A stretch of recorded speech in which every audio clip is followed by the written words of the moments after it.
Hello, everybody, and welcome to our final session of another very successful summit. We've heard from many different members of our community who are representing all the players in the industry. That is the owners, the AEC community, and the software vendors. The strength of buildingSMART is that it's a neutral platform to enable these industry leaders to collaborate. Open standards are illuminating the dark corners where inefficiency lurks and driving better decision making and technology adoption, and this is what will enable sustainability. I'm going to use this presentation to navigate from the high level client user aspirations through to the more granular specific activities that are delivering solutions in the program right now. So starting with the user requirements, we have published this white paper called Liberating Built Asset Information to Achieve Your Organizational Objectives. And it's been written by industry leaders who are, I guess, passionate about improving the ability to make critical decisions at all phases of an asset's life. Data flexibility, productivity, and sustainability are now key industry goals and are very much a common theme throughout the buildingSMART representation and throughout our activity proposals. So this paper signposts a pathway to help asset portfolio owners make digital transformation a reality. The paper explains that with OpenBIM, it's possible for connected data to serve all players in the supply chain at any point in an asset's life cycle and at each level of asset type. So this so-called golden thread will allow the right information to be available at the right time to make those critical decisions. Although this white paper is really focused on assisting executive leaders instill decision-making capability within their asset portfolios, it also references the progression to even more holistic circular economy. Ultimately, open digital workflows and connected data will contribute to providing the world with the quality living spaces that an increasing population is going to need. And that is improving the existing stock and the new build that will contribute to achieving the United Nations Sustainable Development Goals. So we heard from 3 of the people on the strategic authorship group who presented their particular insights, and that was Susan Keelyside, who is the Senior Programme Manager at the House of Commons in Canada, Darren Anderson, who's the Head of Centre for Excellence for Asset Management, and he works for the infrastructure owner for OVL, and Carl Fitzpatrick, who is the Building Information Manager at Auckland Airport in New Zealand. So Susan told us that subscribing to open standards is a no-brainer, as she put it. Projects have multiple data sources, and this needs to be combined in accurate and reliable ways. There is no one technology support solution, hence the OpenBIM approach that the House of Commons in Canada have taken. Darren expressed how massive transformation of data drives many different challenges. He said it drives a disconnect between the design and construction life cycle and the operate and maintain life cycle.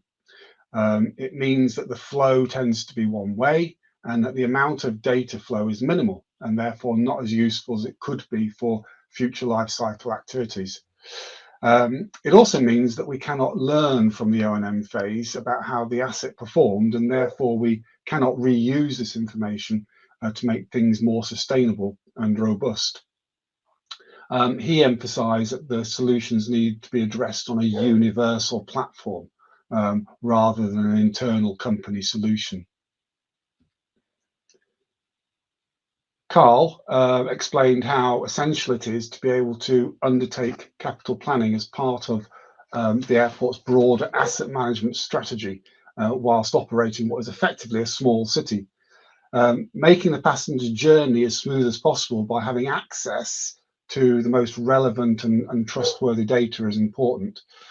And at the airport, the use of open standards means that their ecosystem doesn't require external parties to use one particular software solution. So their supply chain is free to use whatever, as long as they share with the airport owner the IFC files.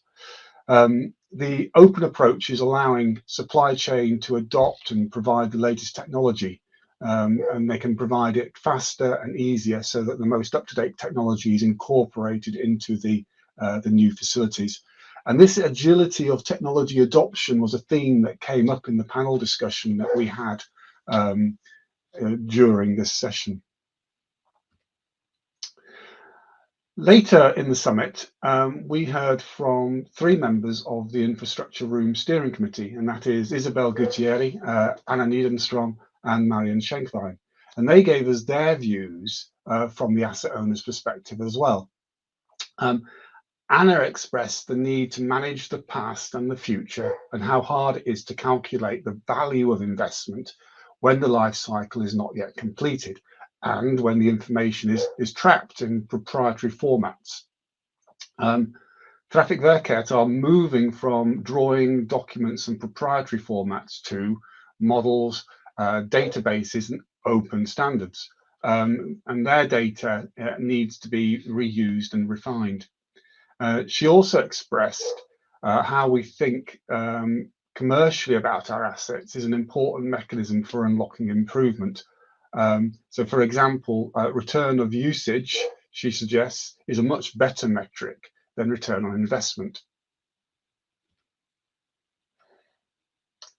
A new road project at Kirjakoski in Finland is a wonderful example, I think, of a client applying open BIM methodology thoroughly and deeply. I was struck by the breadth of influence on this project and the richness of the examples that were given. The technology broke down actually during the presentation, so you won't have seen this presentation from Marion yet, but we will upload it in the watch again, so that you will be able to watch it shortly.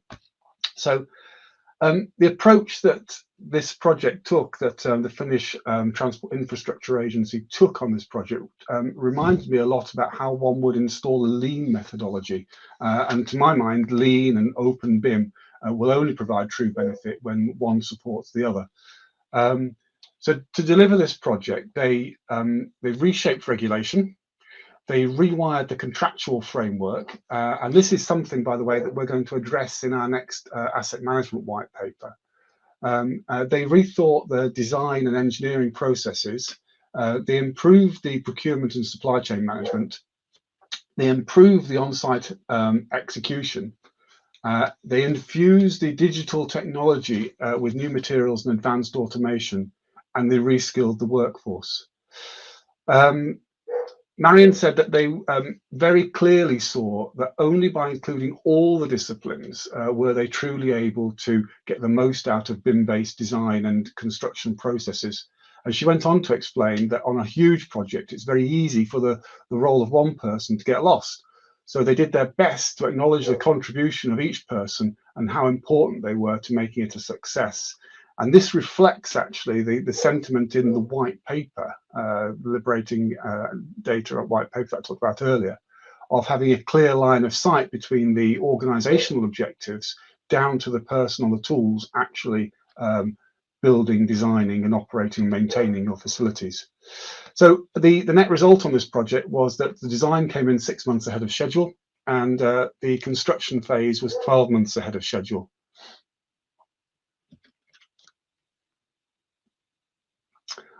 I want to acknowledge the leadership teams within the Solutions and Standards programme, and in particular the room steering committees. I've not done this for a while, and it's high time that I gave them some of the limelight. The room steering committees are the pro bono executives who know what their domains require, and they set the long-term agenda, they set the long-term roadmap to deliver it. And they also oversee the projects that are being delivered that respond to these requirements. So you can see them on this diagram. They are part of the Solutions and Standards programme. The room steering committees are here. The activity portfolio in each room consists of several projects. I've just indicated here as Project A and Project B. Project A starts off with an activity proposal, which anybody can put forward, you know, if you have a use case set of requirements.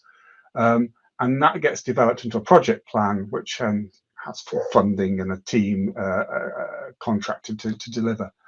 The Room Steering Committee oversees all this, as well as setting the long-term agenda. So firstly, the airport room, who we will hear from shortly. In fact, you're going to hear from all of these rooms, the room leaders, very shortly. So I will just give you a quick summary of the things that they're doing at the moment. So the airport room is currently leading an airport entities project. That's to uniquely define critical airport entities, types, properties, and quantities. They're creating a clear digital workflows for the whole airport community, and they want to maximize the value throughout the whole life cycle of assets, and that means that we need to harmonise the terminology. And you'll hear from Miika shortly. The building room is leading projects including FM Open BIM, which is identifying the requirements for FM protocol and common data environment. It is focusing on specific use cases in the first phase to be able to demonstrate the success of the approach. They also have an occupant movement analysis and fire safety engineering project underway, and FM handover of equipment information from construction to operations, and the output will be an updated information exchange standard for that project. The purpose of the construction room is to advance site productivity, lower construction costs, and improve construction safety through the use of BIM and the application of open data standards. They have an activity proposal at the moment to address 4D and 5D application, and we actually discussed this in a round table during the summit, and that was led by Velko Janit from Bexel.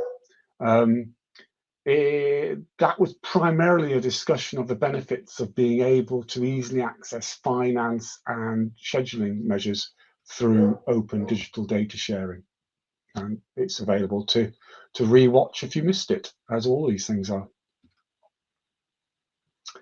The infrastructure room is focused on the delivery and life cycle management of roads, bridges, tunnels, ports and waterways, and the associated geological features. In common with other rooms, it also has a big incentive to address the interoperability issue between BIM and GIS landscape standards. Its major task at the moment is to complete the current phase of work in conjunction with the railway room in support of the creation of the new IFC 4.3 standard.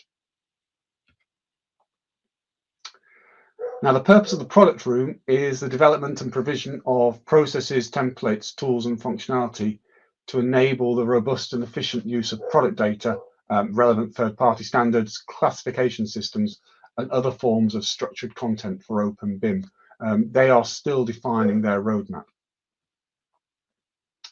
And the railway room goal is to have a digital mature railway industry across all stakeholders by using harmonized standards along the value chain. It's working in collaboration with the infra room to deliver this new IFC 4.3 standard, of course. And the rail room focus groups have identified some new areas to be tackled in the next phase of the room's maturity.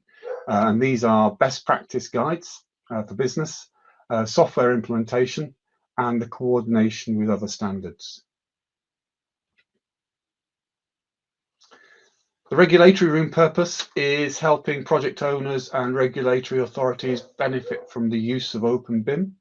Their vision is an automated regulatory process achieved by supporting gradual change in the workflow from a manual to an automated way of working, and to safeguard the legal perspective. And we're also announcing a new room, and this comes with the arrival of Schneider Electric into our membership community. The Sustainable Energy Room has goals to deliver digital twins for operation, ensure project and operation efficiency, and to optimize design. These are still quite high-level goals and will be further defined. We've also still got to complete the member onboarding and establish the community steering committee for this room. And then, of course, the room charter, the room's mission, will follow from that. So, please bear with us while we move forward on this. And by the way, I'm imagining that the two current projects that are producing definitions for facilities management and occupant movement analysis, excuse me, may well be feeders of IDM information into the new sustainable energy room portfolio. And on that theme, it's useful to recognize that the boundaries of a room are porous. Many initiatives are shared requirements, as I'm illustrating here. And the outputs from the building room feeding into the sustainable energy room, or vice versa, is something that I'm sure will happen in the same way as we have shared requirements for BIM and GIS integration between airport infrastructure and railway. So this is something that is important to understand. And here is a quick summary of all the current projects from all the rooms. You can see there is a good spread of projects across all the phases of the BSI process now. That is testament, of course, to the progress that the project teams have made towards achieving their deliverables. Very shortly, I will say, you'll be hearing from each room leader in more detail about the work that their room has been doing. So in summary, my takeaways from this summit are we have a big challenge to persuade people in an organisation to change and learn about digital transformation opportunities, and we are tackling that in many different ways through our education and communication, white papers, etc. We are also dealing with that through the informed experienced people within our community who feed back to their own organisations about what the opportunities are. So I think it's about getting to be able to create and coherently explain the urgency and the opportunity to get people to take the first step. I don't believe it's any longer restricted by technology. It's very much a leadership opportunity. So we need to build knowledge, we need to have inclusive teams and value that data. The buildingSMART community is tackling the challenge very clearly to deliver the key industry goals of data flexibility, productivity and sustainability in meaningful and tangible ways. Thank you very, very much to all of our communities, particularly our room steering committees, our project leaders, our project teams, and of course the support staff that are making this a reality. So that's my summary. I'm going to hand over now to Miika Kostamo from the airport room. Miika, over to you. Thank you, Richard. Very interesting overview from the overall situation. And as our room steering committee was already introduced, I'm not going to introduce us again, but I'm very happy to be part of the summit and highlight some of the activities we have in the airport room ongoing at the moment. So from the airport room perspective, what we have done so far is that the main concentration of our activities has been on the extending the reach of the room. For that reason, we started in after the last summit, a new industry committee for the airport room, and that has been meeting every 2 months. The first meeting was held in May, and since then we have had a lot of new activities and a lot of new faces in the meetings as well. In the last meeting, we had a very interesting overview from the buildingSMART US and their starting activities on the airport room on the national level. There's a lot of airports in the country, so there's also a chance to have a cooperation between them related to activities in Open BIM. If anybody is interested on the industry committee and is not member of the buildingSMART yet, you can still join the industry committee. Just send Laura a message and she will forward it to our organizers. The main activity for the airport room today is the IFC airport project. It's trying to tackle some of the challenges we have today in the airports related to use of IFC standards. And in the projects, we're trying to add or extend the current schema of the IFC so that it would include many of the airport specific entities like the transport bridges, apron features, and so on. The airport entities working group is being led today by Maya and Trifona from Schiphol, and it has many active participants. Working group members, the most active ones are here, Carl, Mike, and Christoph included. But there's also a lot of other participants in the project, and many have given their insights, for example, the use of IFC in their specific airport, even they're not part of the working group. So we're very happy to get input and opinions for what is needed for the airports in the future use of IFC as well. And through Laura, you can also reach Maya and Ariska or reach them directly if you're interested in the project in more detail level.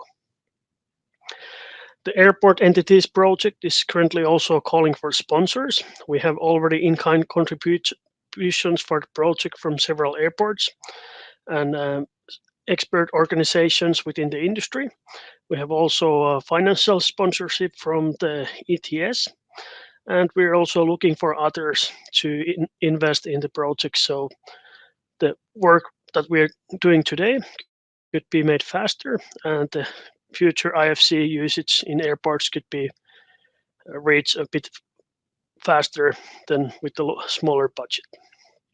If you're interested on that, you can contact the buildingSMART organization, and they will provide you more information on the opportunity. The next activities for the airport room will be a presentation in the coming InfraBIM Open event in France, in Lyon, in January. And then we have the steering committee meetings. The next one is next week, and we have held those monthly basis. And then we also have the industry committees every 2 months, and the next one will be on November. So if you're interested on any of those, or you plan to come to InfraBIM Open, so you can meet us there as well. And you can also send messages to Laura and ask more information.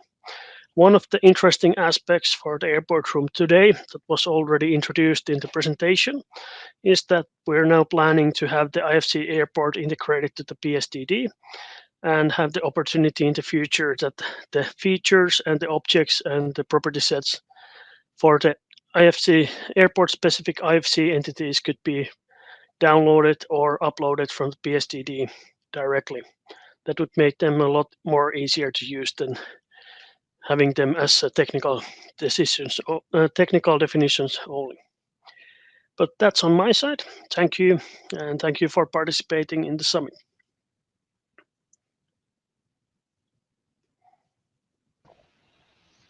Thank you, Miika. Yes, there's a lot going on. It's taken a good deal of commitment from the people in the steering committee to get the airport room to the level of activity that it's got today. It's very exciting, actually, what's going on, and I do think that we're going to see a strong demand for the outputs of what the room is doing very, very shortly. Yeah, I can definitely say that the activity has been rising a lot in the last year. So we get weekly emails from new people. Yeah, yes, indeed we do. Yeah, very good. Thank you very much. I'm going to hand over to or ask David Ivey to do a presentation. Actually, this one is recorded because David's based in Chicago, so it's very early in the morning for him. So let's hear from David about the building room activities. Thanks, Dan. Welcome to the buildingSMART closing plenary for the Virtual Summit 2021 Autumn Edition.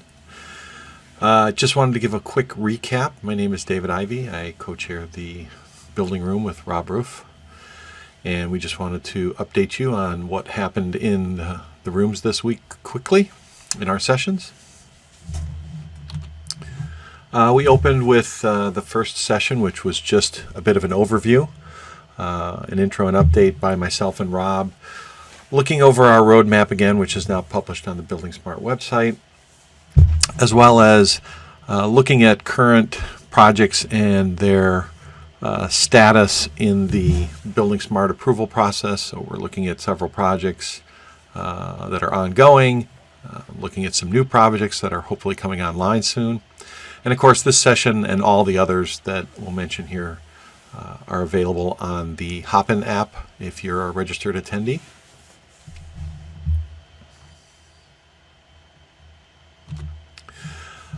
Session 2 was basically all about facilities management, an FM and OpenBIM project update from Fred and Susan, and the FM handover equipment maintenance update by Bill and Jeffrey and Inez. The FM seems to be a theme, not just this year, but I think in general. People are looking towards how we take the information that we create for projects and move it forward into building management. Building room session 3, building owner challenges. We had 2 excellent presentations. The first by Mirbek and Gianluca, looking at BCF issue management from the building owner perspective, and then a nice case study from Mark Cici of HOK on the center block rehabilitation project and their use of BIM and buildingSMART to capture elements of a heritage landmark building in that city.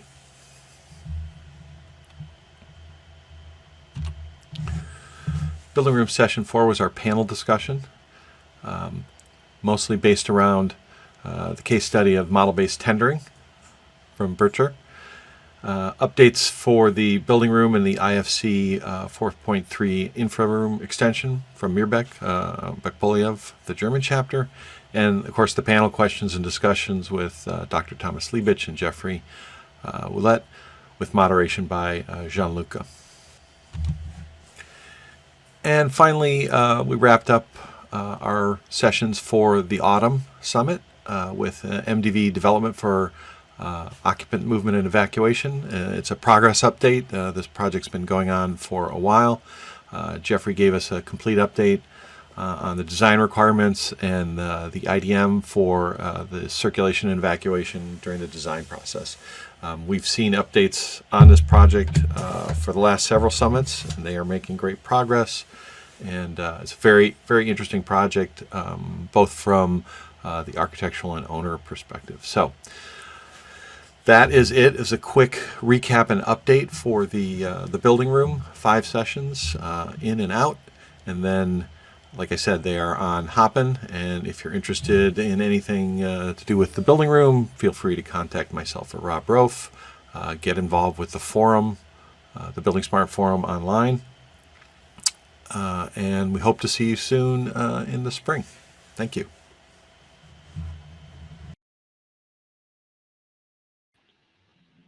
Thank you, David. I'm looking forward to seeing some activity proposals come forward from the building owners that contributed to that panel discussion that he referred to.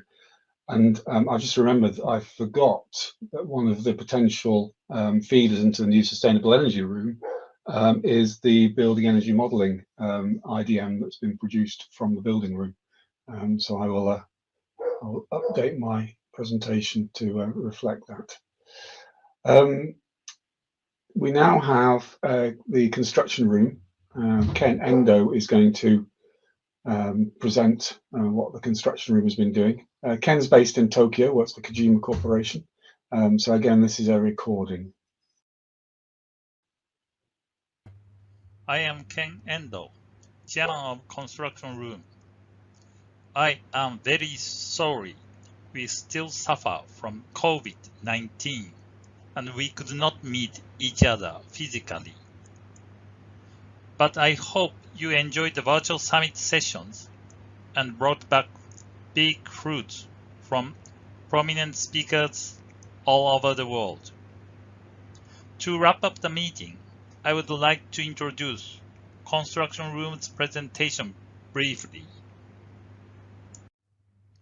CR1 was opening plenary session run by me, presenting the roadmap of construction room, followed by proposal of usage of GS1 code, which was proposing using GS1's unique code for global supply chain and calculating and reducing greenhouse gas under the activities of SDGs.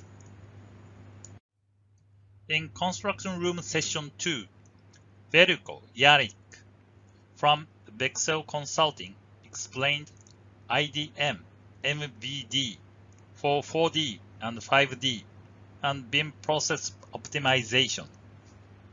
He raised activity proposal to BSI Standard Committee for extending usage of BIM in 4D and 5D area. IFC had been extended from building to infra, such as road, bridge, tunnel, airport, power plant, etc.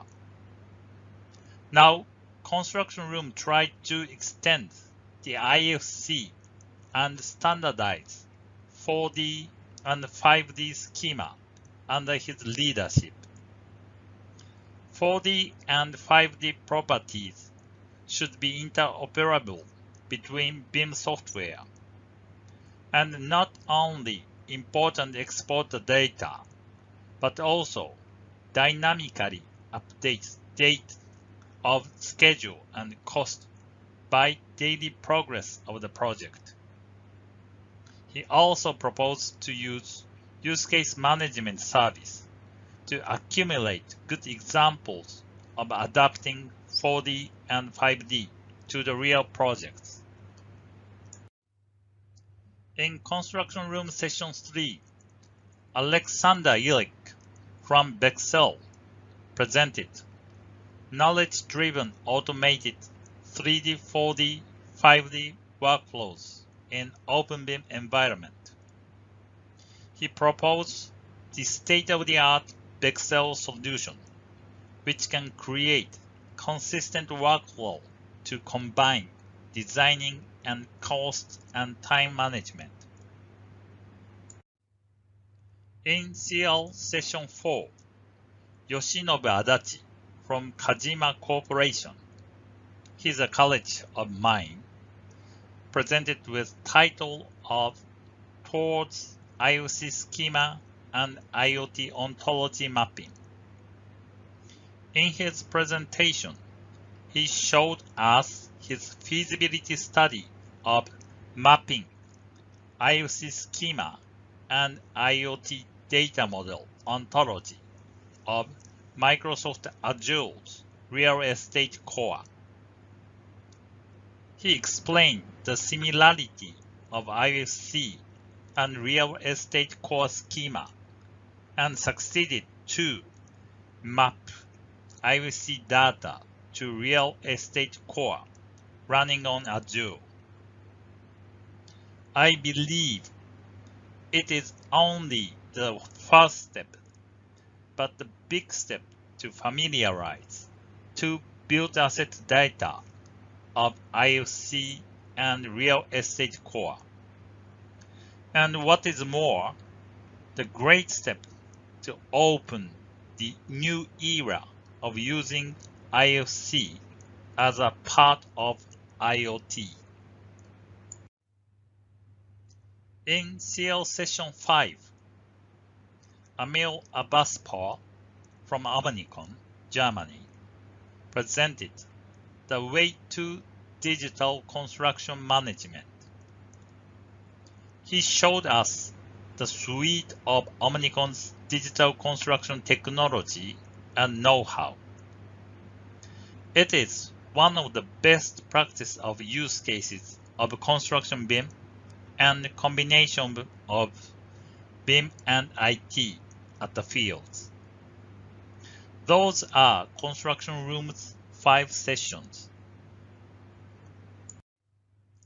To conclude the result of sessions, I want to explain the technical map of Construction Room, which I explained detail in CR1.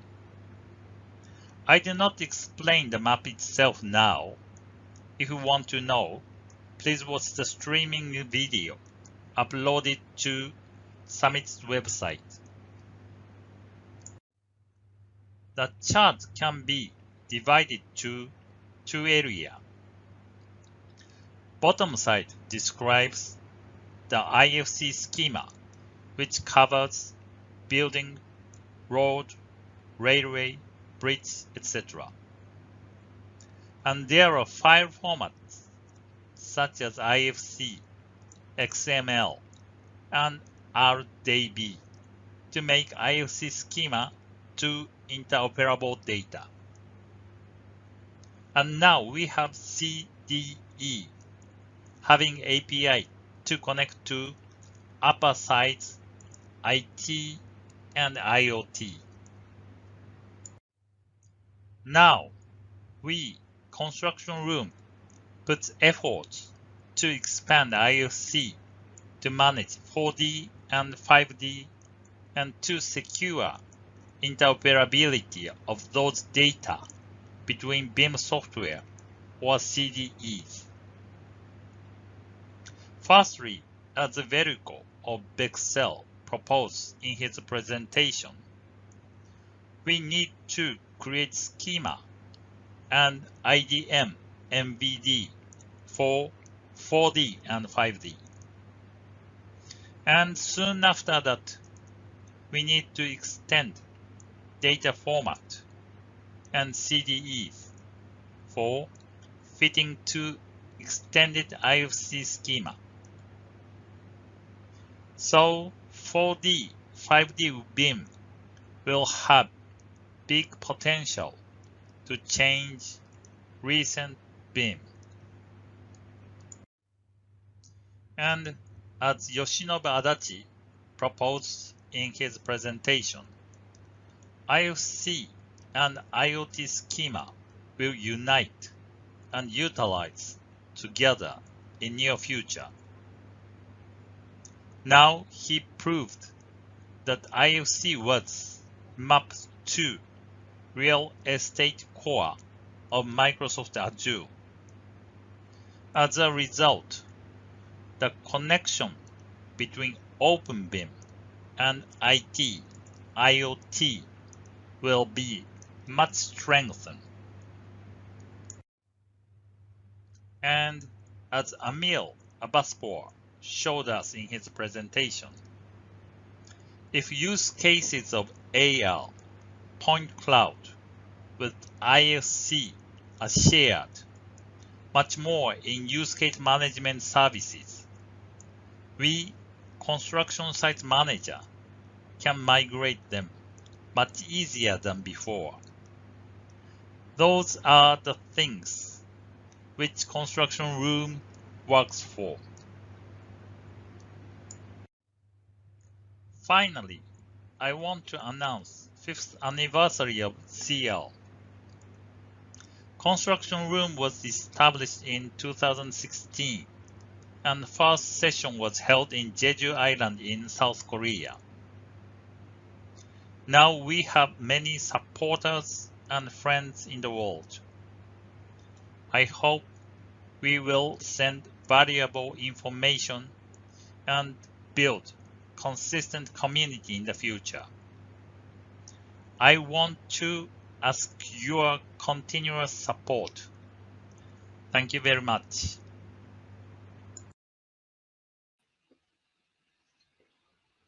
Thank you, Ken.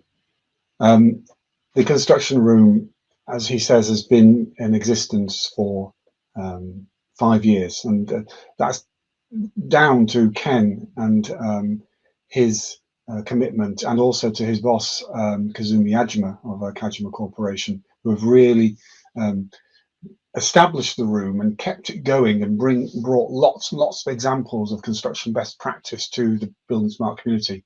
Since January of this year, we've had a steering committee in place of people from around the world and from different organisations who are now bringing an even bigger strength to that room. And as you see, there's a roadmap being developed.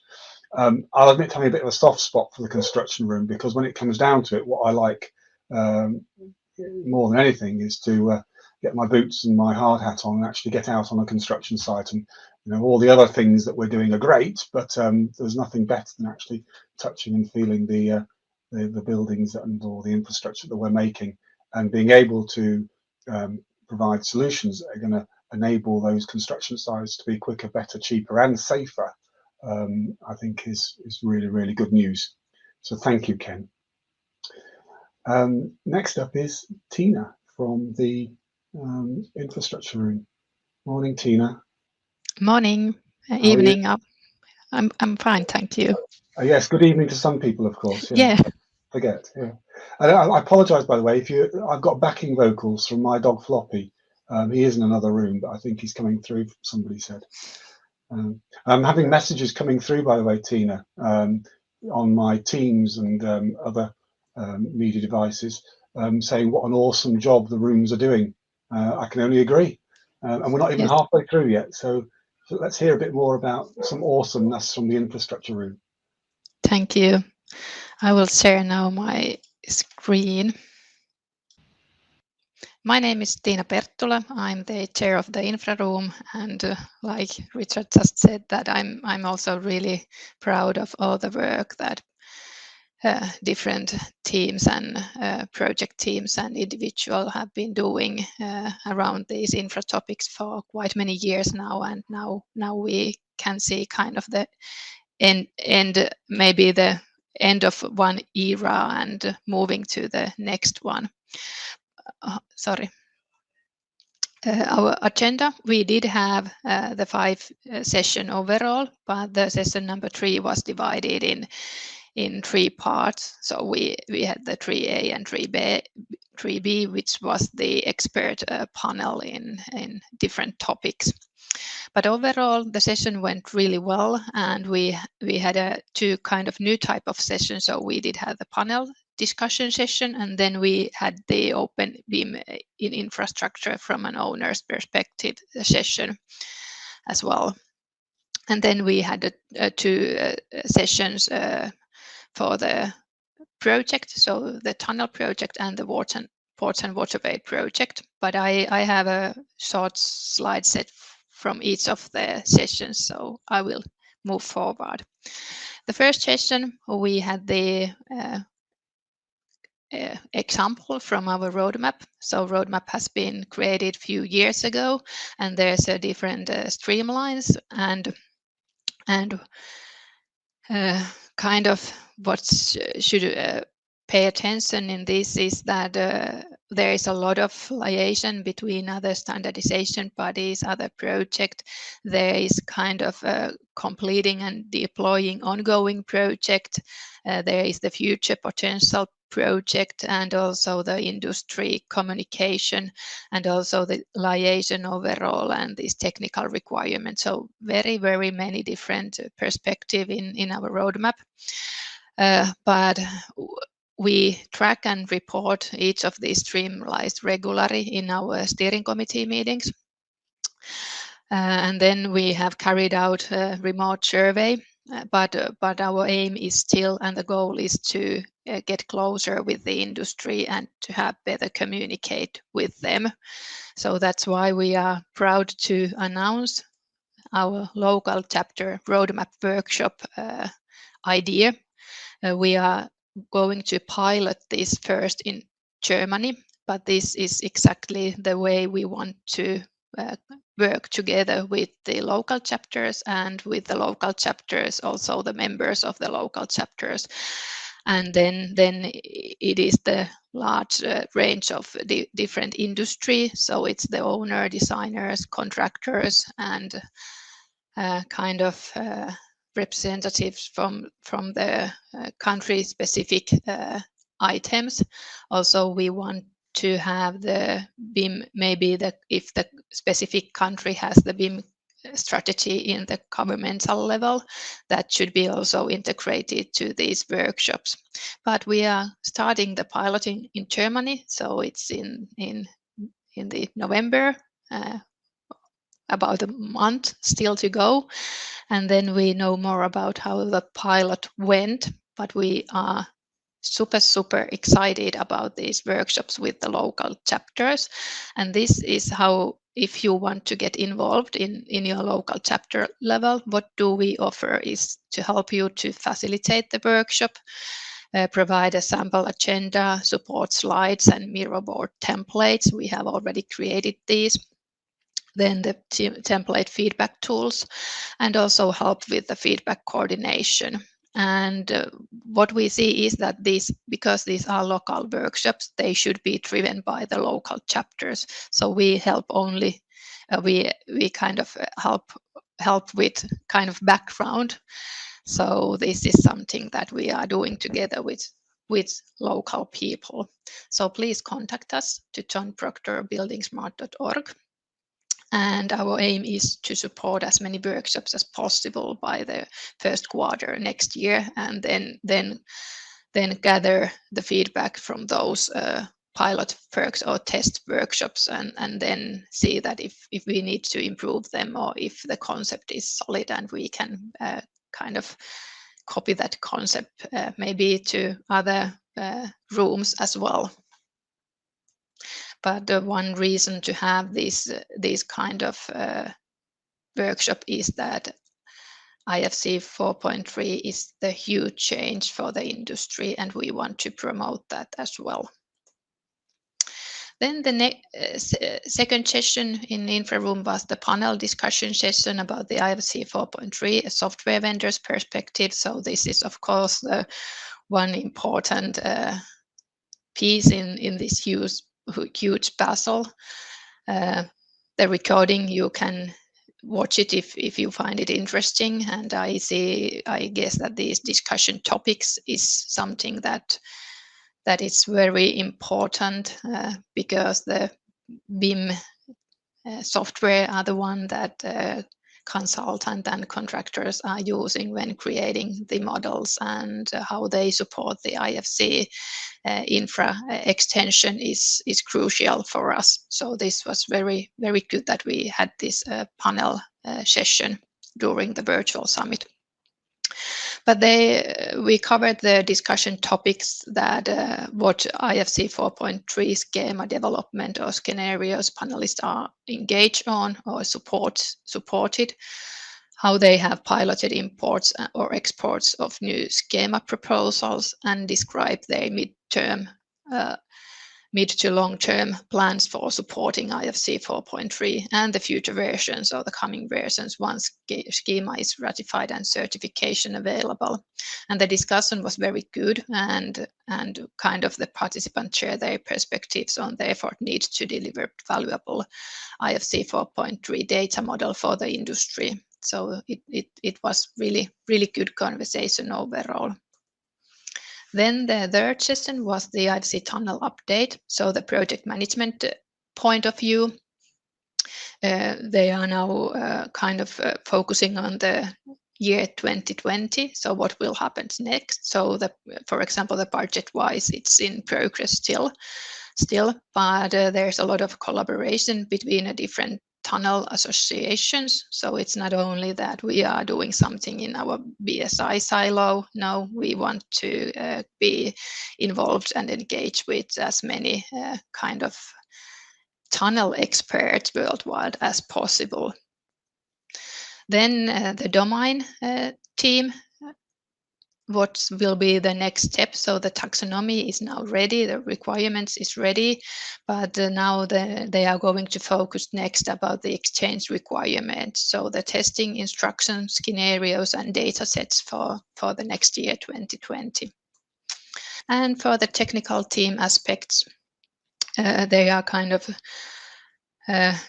mapping this 4.3 extension for IFC 4.3 specification in two different forms: UML modelization in December 21, so in the end of this year, and then the MVD and VDM XML in 2020, and of course the deployment project in 2020.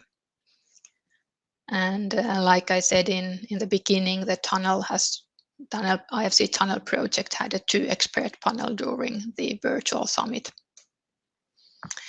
Then the fourth session was the ports and waterways. So they are really close to finalize the project. So here you can see the kind of the timetable for things needs to be done.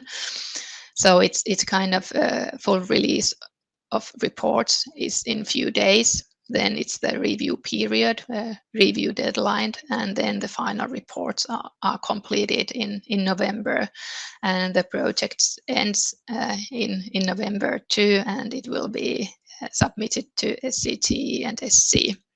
And the final vote is then in February 2020. So this is really, really good work to what the Ports and Waterways has done during these years, and here you can see the documents that are going to be for review for the final stage. But then the Ports and Waterways, they are also focusing to the next phase already. So what we will need in the future, and then kind of the vision for the future is the IFC for Maritime and Environmental Management. So the kind of the name changed a little bit, but there is the proposed to cover new scopes like protection and environmental topics, marine networks and systems, and the maritime power generations. You can see a little bit more detailed here what belongs these 3 different kind of topics. And the IFC for Maritime and Environmental Management, they are called for participation. It's open. So if you find these topics interesting, please contact to Alex Bradley or infrastructure@buildingsmart.org for more information. Then our last session was focus areas coming from the infra owner side to be able to kind of had this digital transformation through whole industry. So as an owner, kind of they need that there is an urgent need to remove silos with kind of connecting this information management to the asset management. So it's kind of the only way to move forward with these topics. And they contribute to the life cycle of asset information. It's based on the ISO 19650. But it's a huge step, and now the journey has begun to in order to achieve this, that information management, combine that to the asset management and remove the silos that there have been maybe in the past.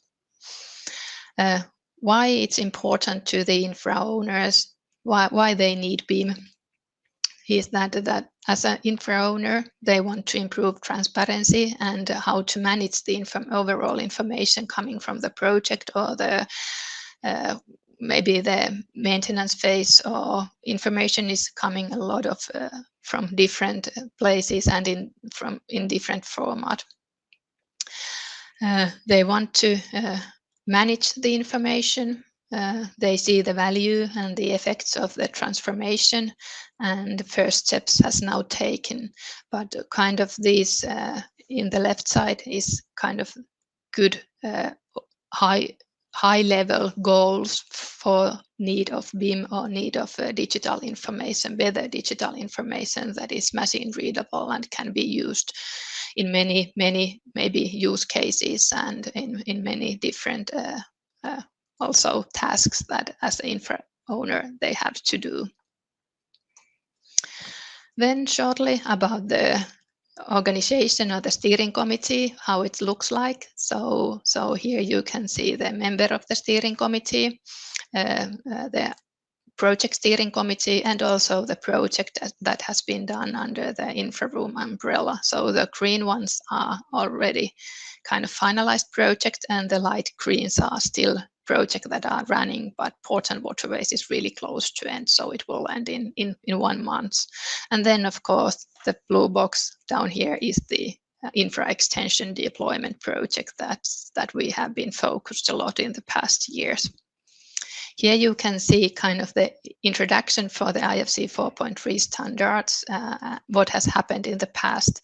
So the first versions of IFC kind of alignment was already in 2015, so almost 7 years ago.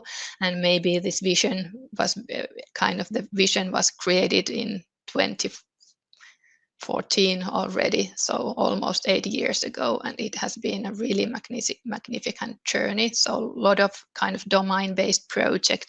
We have had the overall architecture, the alignment 4.1, then the next alignment deployment. We had the IFC Bridge project, IFC Railroad, Ports and Waterways Common Schema project. Now we have the infra deployment project together with a railway room. So it's really huge collaboration between the rooms. And kind of I'm so proud and humble, and we kind of are here where we are today. And really there has been a lot of work that different projects and individuals have done during the years, and I thank them all a lot from all of my heart.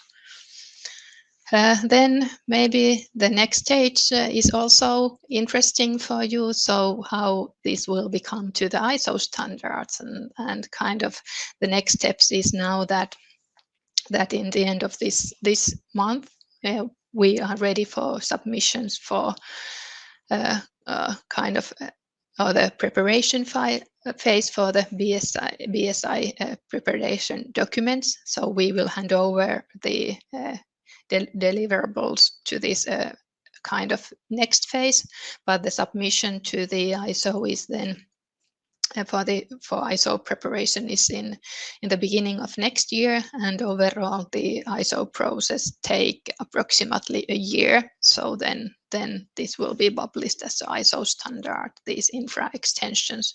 So this is kind of where we aim already back in 2014, almost then 9 years, and then we have publication as an ISO standard. So well done all. I'm really proud of this. Thank you.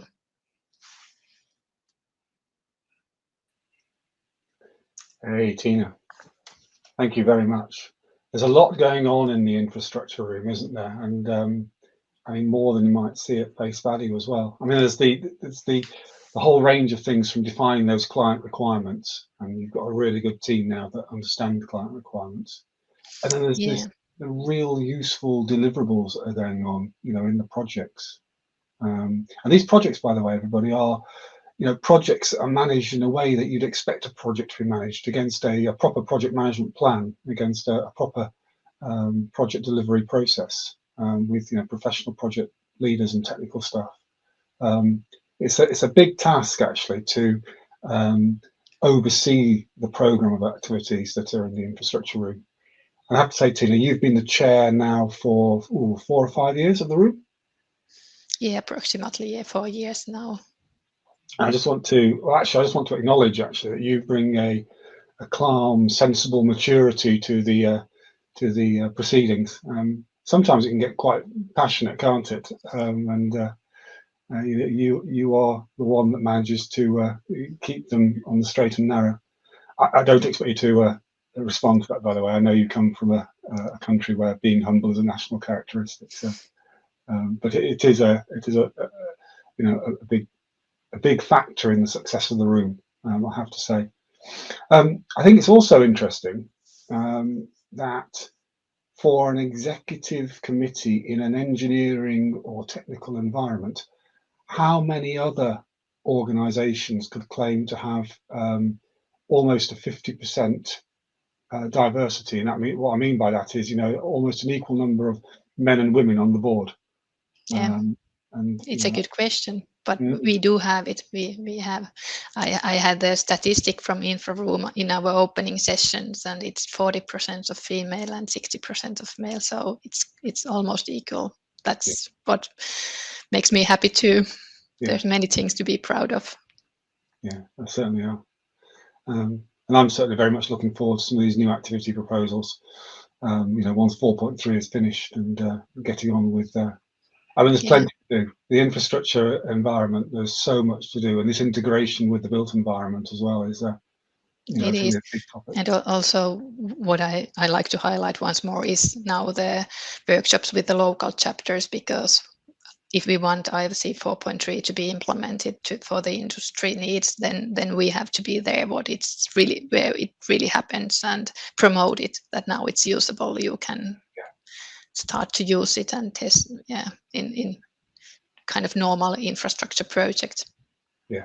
Yeah, definitely. Big shout out, I think, to Phil Jackson for persevering with the roadmap, and for Jürgen Litz, who's a new member of the infrastructure team, and Tristan McDonald from Arup for their commitment to this initiative. Yeah, so, there is I'm just chair of the infra room, and the kind of all the members of the infra room steering committee, they are like kind of behind make this all happen.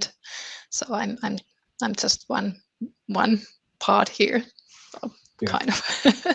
So I thank many thanks goes to them as well. Well, we appreciate it. We appreciate your leadership, as we do, the leaders of all the rooms, and we very much appreciate the leadership of all the steering committee members. So thank you, Tiina. Thank you. Right. So next up is Hansueli Schmid. He is going to be telling us about the product room. Hello, hi. Yes, hello everybody. Yeah, so I'm replacing today Michel Boren. Unfortunately, he can not attend today, but I will try my best to summarize a bit the sessions of the product room in this summit. Yeah, I'm part of the product room steering committee, and I try to summarize the presentation we had in this summit. Myself and Robert Heinze, we talked about product IFC. Robert showed us what's happening in the construction object definition. This is a coming CN standard for IFC single products, which will enable an open product exchange like Revit product format in OpenBIM. So that means we break down the complexity from many different products to components like windows, lamps, or walls and roofs and so on. And actually that's a very important first step to simplify the use of product information in a building model, that you provide those information already prepared in construction objects. And I would like to dive in a bit in my topic. I could maybe explain a bit more what I was referring about.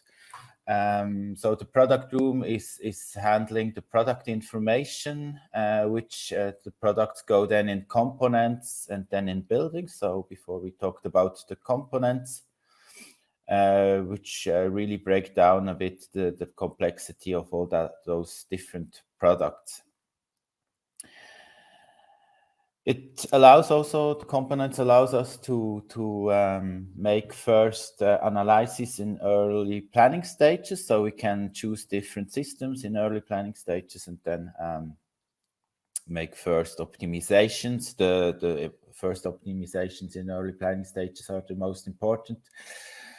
But coming back to the products, it is really a difficult topic because we have many different properties, we have different templates, we have different standards who could apply, and that is certainly something we have to work on.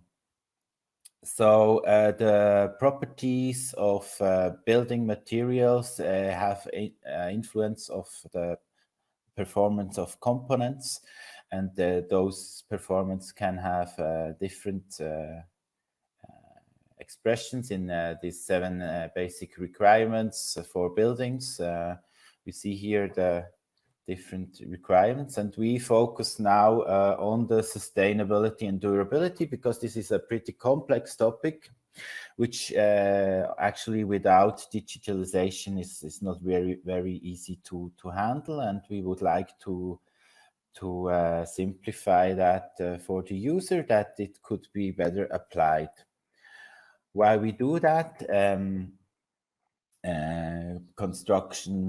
Building construction materials have a huge impact on the environment, and therefore we try to reduce this impact on our environment.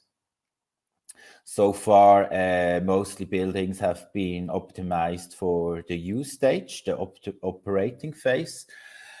There we have many requirements, that there are laws for it to fulfill, but actually left and right in the life cycle phases, from product stage, construction stage, and end of life stage. So far, we have not really the tools to optimize that in the best way. So the goal is to have really a complete look to the building over the whole life cycle, to optimize the building on all the different requirements you can have, and that you have at the end not only an efficient building but an effective building, which is optimized in all the different aspects. That is certainly a responsibility we have to take in our work here. So coming back to the product, it is the foundation of the building information, and this is actually something we don't like to talk so much about, but it is the hard work we have to do. It is to structure all those product information in a machine-readable way. And this is not something the industry can wait for until someone is telling them then how to do it. It's actually the work of the associations to take that in the hand and discuss that with the different associations, and to try to find a common template for different construction materials. And once that is done, it is much more will be possible than today. But the thing is that those algorithms we work with, they need the structured food, I say, simplified. So once those product information are really available in a good structured way, and they are machine readable, then it will be easily possible to generate algorithms and to calculate in every step of the planning stages, make calculation optimizations, and make buildings much better than today. That means in the topic of environmental impact is that, first of all, we have our creativity, but we have then also the support of the algorithms to help us to choose the right material in the right place, to really reduce the non-renewable resources, and to also have more renewable resources in our construction, so that we have a equilibrium between biosphere and technosphere. I brought that down in Switzerland in a project called BIM and LCA, and here you see this open course. It's actually a tutorial on 4 steps. Everybody can go in for free and have a look on the videos on different use cases of BIM and life cycle analysis. And that will generate a more common understanding of the topic, and maybe also motivation to push that forward. And it will show how important it is that the information is well prepared for those algorithms, and then you will see what is possible today already. This was in collaboration with Bern University of Applied Science. So in the future, it will be a big task to not only translate standards into human readable languages, but also to translate it in a machine readable way. So far, it is the task of the associations to pick up the standards and to translate them into meaningful templates. But maybe in the future could be an integrated process within the standardization. That would be, of course, the best thing. The product room steering committee is now developing a white paper similar to those already exist on how, first of all, on why we have to tackle those topics, and secondly, on why we would like or we envisage to implement this topic in IFC. We still see IFC as an important foundation, generic foundation for further specifications on different standards. So, and that connects then to the other sessions we had from Frederick Rand and his colleagues, which was on the BSDD, Building Smart Data Dictionary, which is actually exactly about this topic. We have different templates with properties, generic properties, and those properties can have different context. They can have a context on ISO or European standards. So they are like shared content to different context. Even we have here eTeam context or Revit, BIM data, SketchUp, and so on. So the thing is that to bring everything together, which means actually the same, that we have at the end IFC as a interconnecting generic description of something which can be in different aspects described. Further, I ask you to ask Frederick directly, because this is really, I think, a topic which he was working for so many years, and then would be the best if you want to know more to watch the session 3 or ask himself. Then I got also the summary from Davis Cantor from the product room session 1. This is also actually the exchange format between standardizing the exchange format from BSDD, and he was talking about his work in the CEN-TC 442. So, of course, it is important to somehow standardize those exchange formats to create a common view on that. So I showed you already, this was the BIM and LCA topic, and you have the QR code you can access here, and that's was it again. So I hope I gave you a short overview about our work, and for any questions, I'm here. Thank you, Hansueli. That was great. There's definitely a richness of opportunity in this area, and I thought you expressed the opportunities and the scope very well. There's a lot to be done, isn't there, around decision making. And what I mean by that, there's plenty of great alternative materials that can be used in the construction industry, which, if they were used, would dramatically reduce the impact on the CO2 emissions or the greenhouse gas emissions, which I think are about 39% of the overall total. But we've got, through Open BIM, the opportunity to de-risk the selection of those materials. I think quite often the materials aren't chosen or put together in different combinations because of the unsurety about how they'll perform when combined together. Yes, I think it's an important topic is the switch from generic to specific that we have in early planning stages already.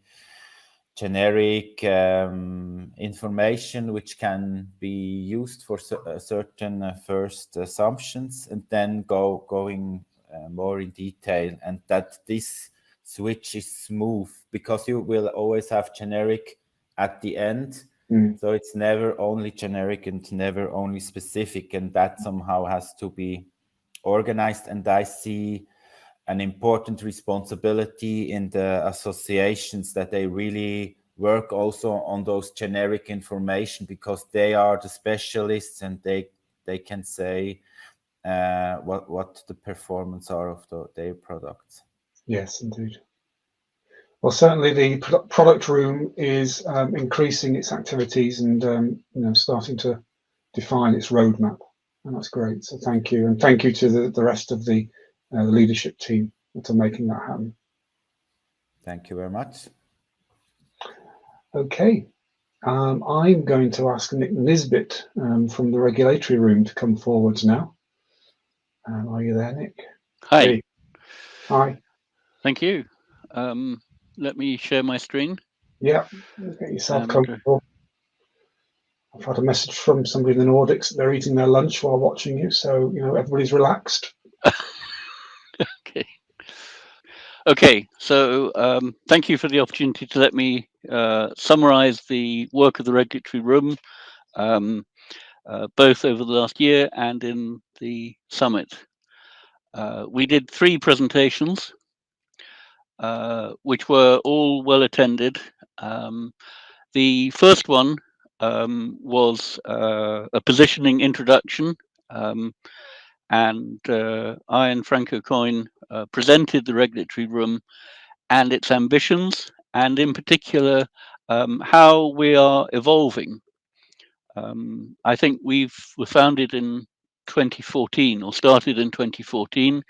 So after 7 years, things are starting to change. And the progression has been to rethink our message, which we started in 2019. We conducted a survey, which was we got over 100 responses to. And as we have found with more and more people engaging with the regulatory room, we have needed to reach out. So 3 months ago, we held an open house online outside of the summit structure, and we gained a very large audience, and we realized that we needed to start simplifying our messages and making sure that we didn't skip the basics. So our engagement very much focused on achieving communication with the regulatory bodies, who need a considerable amount of education as we go along. Yes, we are simplifying our message, or making sure that we start our presentations now with the basics, because the community is getting far wider than it was a few years ago. And that's an exciting development, and a good reminder that it never does any harm to think about the basics. I think the 2 guiding messages that we're offering are to try and create the right mindset in particularly in non-BIM professionals to start on the e-permitting of building assets. In other words, the heart of our message is needs to be accessible to everyone in our target audience. And we have also started to talk about pathways for change, to help organizations understand that they can adopt open BIM without risk, without cost, or not substantial costs anyway, and without prejudicing their independence or their government role. So we've actually got 10 guiding messages, but I won't go through them all. Our second session launched our first formal buildingSMART project, which is the regulatory information requirements. this is a funded project to extend the IFC, but most importantly, the BSDD, to make sure that the attributes and properties that are needed by regulatory bodies are present in the IFC schema as standards. Every jurisdiction has different information, uses it in different ways, combines it, but the core information about the properties of materials and spaces and so on and so forth are common, and it would be useful for advancing the cause to make sure that those commonalities are found. And so there's clearly overlap with the product room, and there's also overlap with some of the projects in the building room you'll have heard about earlier. But we have now started to gather funds, and so we have started to work, and we are inviting any chapter to get in touch, get involved, and think about how their regulatory regime can be linked up with the international standards that we develop. So we're also recognizing that there's a stepwise transition between the current workflow, moving into electronic, then digital, then automated, and then integrated.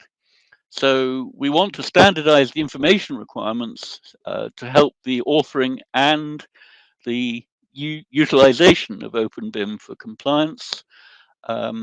We have some clear model of how we're going to proceed with the BSDD, preparing information for the BSDD and then loading it. We've got a scope about the basic project or proposal information and identification, focusing on life safety and on building performance as the two key aspects that are common to most regulatory regimes. And we've got a plan for a stakeholder group, steering groups, and an editorial group to make sure that we can, in the next 18 months or so, can create an effective project which will feed into the buildingSMART standards and become available for use. Our third session was our international roundup. And we were delighted to find that we had 6 and potentially several more speakers who were able to update us on several initiatives and progress around the globe. And I think we'll have to expand that because each of the speakers had to squeeze into a 15-minute time slot. And as we know this morning, that's not so easy.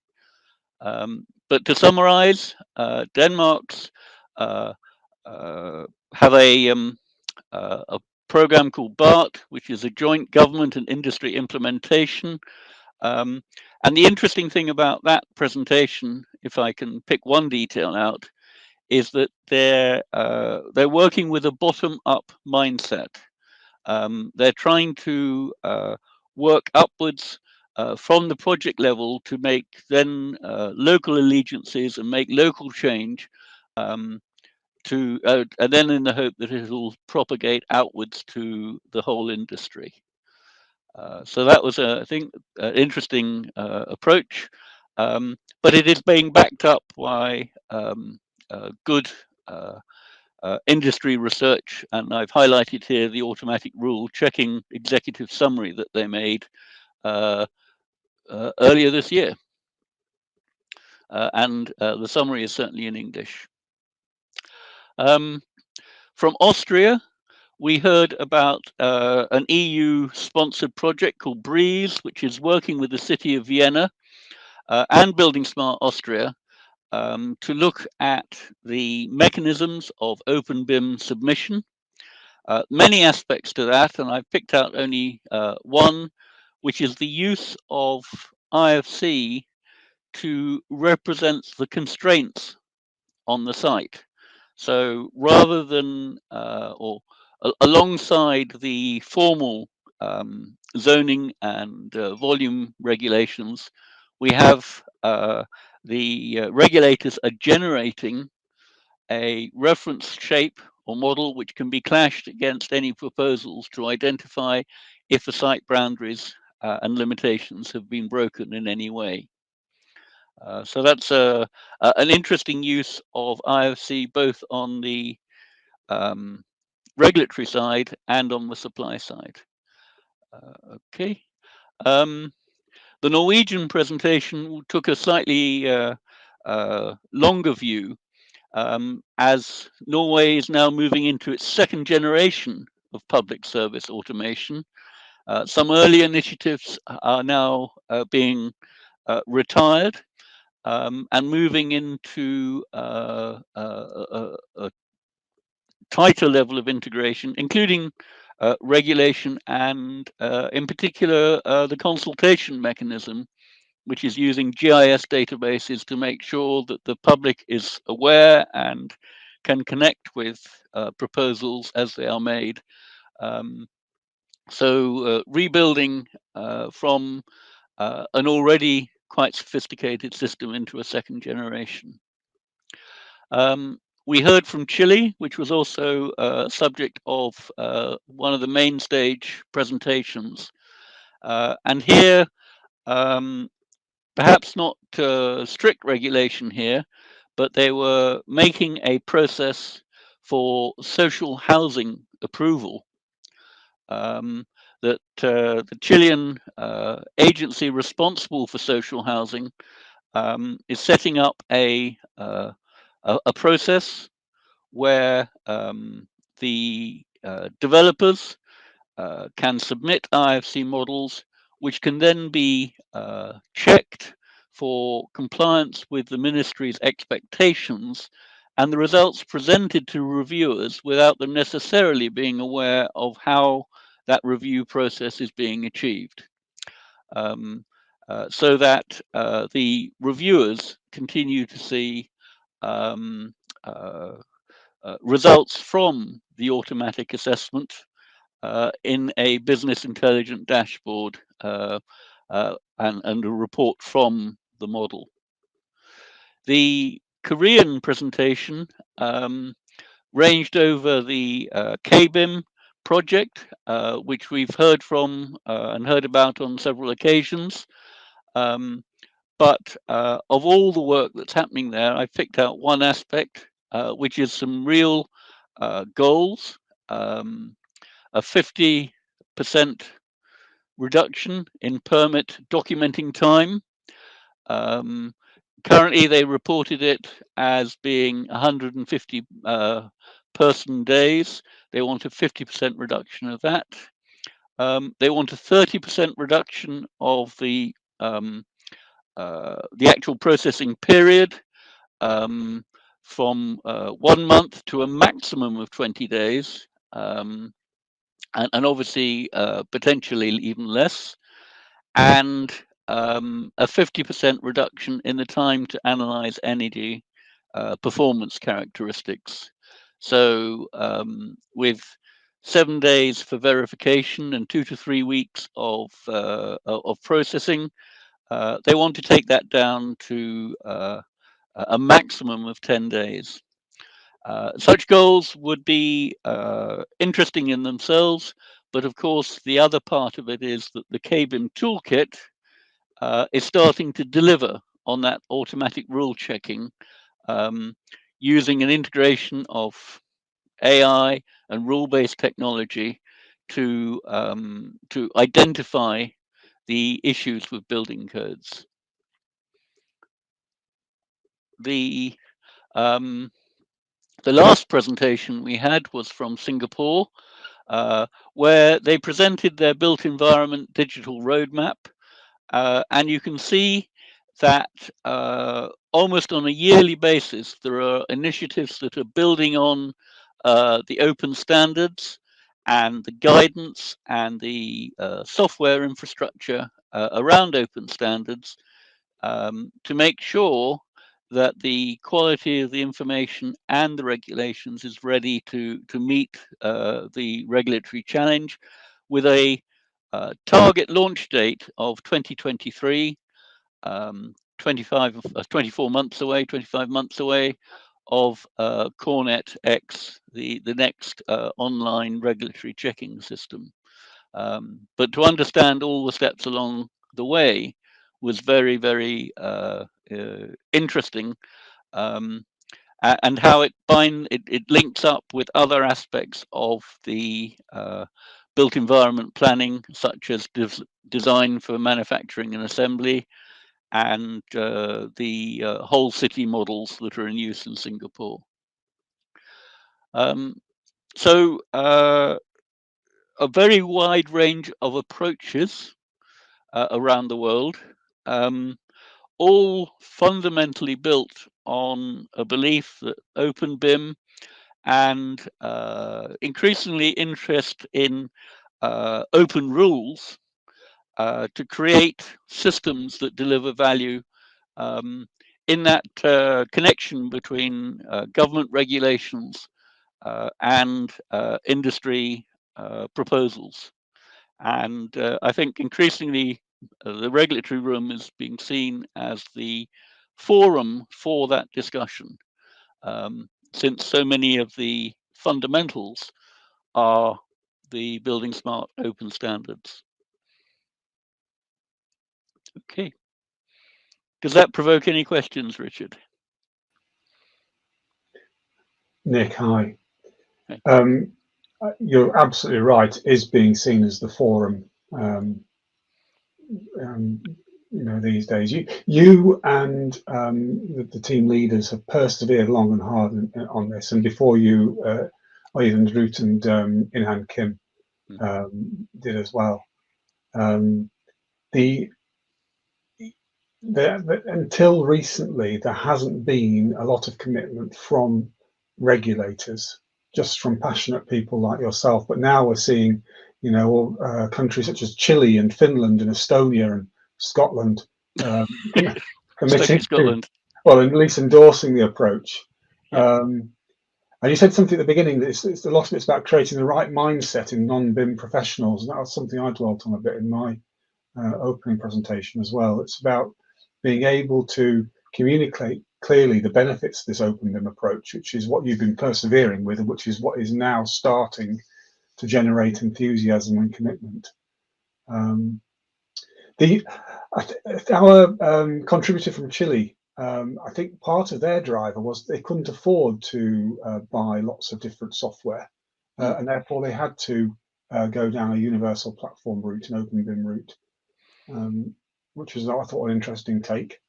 Yeah, I think the in our open house session 3 months ago, we had a regulator from a US state who came on the call or on the presentation very much with the assumption that proprietary solutions were the only way, and since there are so many, the regulators couldn't get involved. And so there's a very simple message out there to say that this is the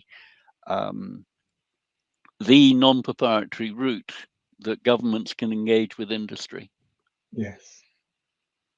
Yeah, very much it is.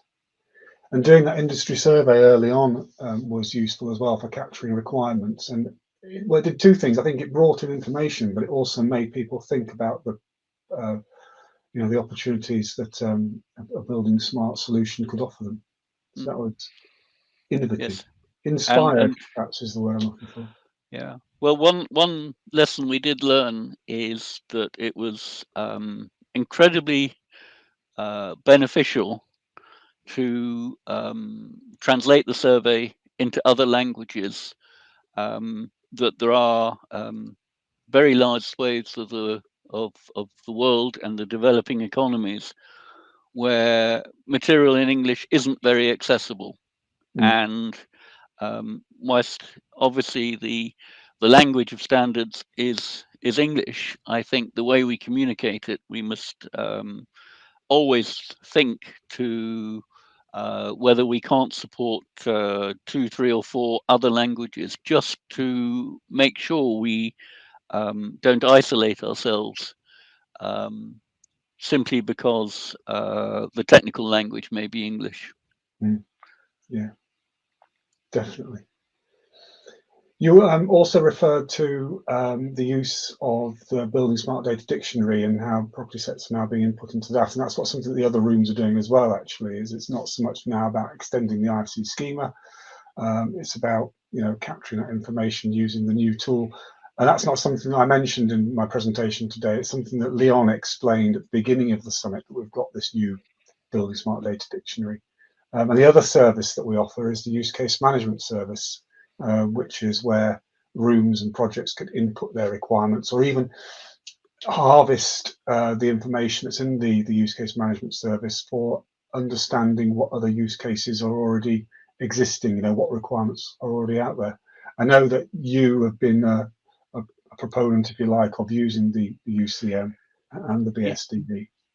Yeah, I mean, I think part of the regulatory information requirements project, has been to take those use cases, and particularly the one we published the concept approval or early stage approval, or the neighborhood approval. I think one of the lessons has been to learn the number of different things the same process gets called. And we'll be complementing that with what we've called the technical approval, but no doubt we will discover that it too has a large number of different names. As the two key use cases that the regulatory thing applies to. The other thing we're seeing, of course, is that there's more and more interest in the regulation of buildings in use, either at handover or, in some cases, day to day, or year to year, that buildings need to be revalidated. And I think that's an area where the regulatory focus is shifting to say, you can build whatever you like, not quite, but we must be able to inspect it in use and understand the building in use and make sure that its management and operation is still valid. Yeah, in use, and also the opportunity to repurpose derelict buildings. I mean, certainly in my local city, the shops have got, at the bottom of the buildings that are full of shops. Above them, the flats are empty, they're blind, and yet we're building lots and lots of new houses. So opportunities abound to make better use of the stock we've got. Yeah, lovely. Thank you very much, Nick. That's great work from you and the rest of the steering committee. Thank you. Yes, none of this would be possible with a very active and growing steering committee. And we still have room actually for a few more members in the steering committee. Absolutely. We can accept quite a few more before we need to have elections. Yes. Indeed. Okay. All right, sir. Thank you. Thanks very much. Speak soon. Okay. Bye-bye. So next up is Winfried Stix from the Railway Room. This is a pre-record as well. Dan's just loading it up for me. I'm not doing any of the work, by the way. I've got Dan Little in the background who's scurrying around making all this happen. So whenever we're ready, we can get Winfried on the screen. Hello, ladies and gentlemen. Good morning, good afternoon, good evening from wherever you're joining this session at the buildingSMART International Virtual Summit. My name is Winfried Stix, and I'm the chairman of the buildingSMART International Railway Room. I will give you a very short summary of the development we have achieved in the room since the last summit. But first of all, you see these empty chairs. Let me say that it is really charitable that we still cannot meet personally to exchange our ideas directly, having the opportunity to meet at the summit without having a schedule just for a coffee or just between two sessions. It is really a pity, and I hope this will end as soon as possible.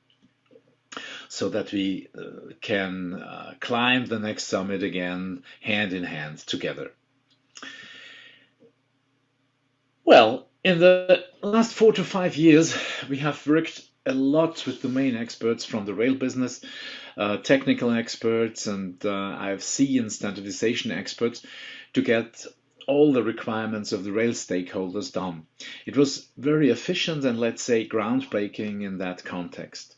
We have developed a lot of new methods, a lot of new setups to make this tremendous work done.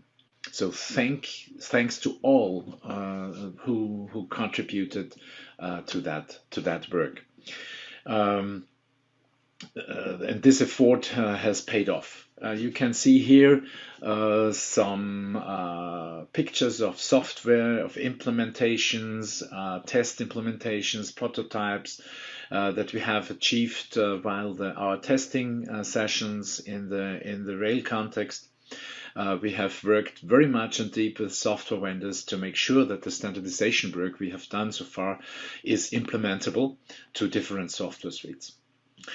And as you know, it's always better doing things together, and that we can deliver a common IFC 4.3 version. We worked very hard together with the infrastructure room and with the technical support of buildingSMART International. You have already received the results of this work in this summit in several sessions. And do you know what it is really? Have you an idea what it is really? And I can tell it you. It's the best IFC ever. There was not a better one in the past in terms of quality, in terms of completeness, in terms of methods used. It was really a great act to put these things together with all the friends from the infrastructure, bridges, roads, tunnels, and so on, and of course our rail guys. Maybe I propose the IFC 4.3 as one of the winners for the BSI Award in 2022. Let's have a look if that happens. And as you have heard in some sessions, we prepare already all the necessary documents, informations, and data to initiate a new working item at the ISO organization to get IFC 4.3 as an ISO standard, of course. And the necessary work is planned to be done in the next month. And the goal is to have the ISO adopted latest mid next year. And of course, we should be very careful to get the process handled in time and in budget. It is very affordable, but I think we will get it. Beside the IFC 4.3 production until the end of this year, the second part of the initiatives we are just doing now in the railway room is the workshops we have done with our stakeholders, about 10 sessions so far, to get the requirements of our stakeholders for the next steps organized. And so the results of the workshops are described in 10 focus areas. You can see here, for instance, handling of other standards, training of the IFC standard, guidelines for the IFC standard, new use cases if there are some missing, create a new object catalog, communication, quality assurance, and of course the very high prioritized areas of certification and MVD, implementing IFC, and of course the railway room reorganization. So based on these results, we are currently working on a corresponding project proposal and a new room charter at the railway room so far. So the project proposal is about on the one hand of certification and on the other hand of IFC files. So it's a kind of support, a technical or a content support out of the railway business to implement the IFC 4.3 standard in software suites from different software vendors. This goes hand in hand with the adoption of the certification process, of course. The second important topic is the reorganization of the railway room. As you may know, we have today only one steering committee. It's the same of the room and of the project, because we only have the IFC rail project, the only one. But now we want to open the railway room and make it aligned with the BSI processes. So it's necessary to have a two-layered steering committee, one for the room and one steering committee for the projects. And what we are preparing in the next steps is a new railway room charter, or an adapted railway room charter, so the main work will be in the near future to develop this room charter, and of course a roadmap for industry requirements. This new organization is planned to start in the first quarter of 2022, and then we are very well prepared to face the future challenges in the rail domain. Hopefully we can solve that problem, and of course to get full control over the necessary data for the main processes in rail infrastructure. For instance, controlling this infrastructure machine, building the track on a bridge with signals, and so on. So thank you very much for your attention, and stay safe, remain healthy, and I sincerely hope that we can meet again in person, maybe without that mask, or if it's necessary with that mask. And I wish you a good time until to meet you again. So thank you very much and have a good time. Bye-bye. Excellent. Thank you, Winfried. He's not actually here, as I say, so I can't interrogate him. However, I've learned something most important in this summit, and that's what IFC is. We've often wondered, and apparently it's the macaroon. So thank you for that, Winfried. Lots to do in the railway room. We're looking forward to the next phase, and we're going to move forward in 2022 with a new roadmap and some new objectives. Next up, and finally, from the rooms is Greg Schleusner, who is going to talk to us about the technical room. Again, this is a recording. Greg is based in New York. So when that's up and loaded, I shall drop off. Hi, this is Greg Schleusner, just providing a quick update into the sessions that were held in the technical room during the summit. So we had three sessions. The first was really focused on two distinct topics, but related in the long-term view.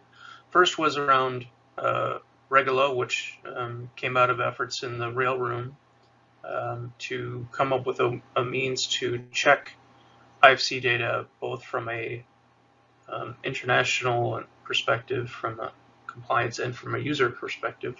So it's a great demo to watch, to see how sort of tools that are coming from software development are actually applied in our space, specifically Gherkin, the rule language that's demoed.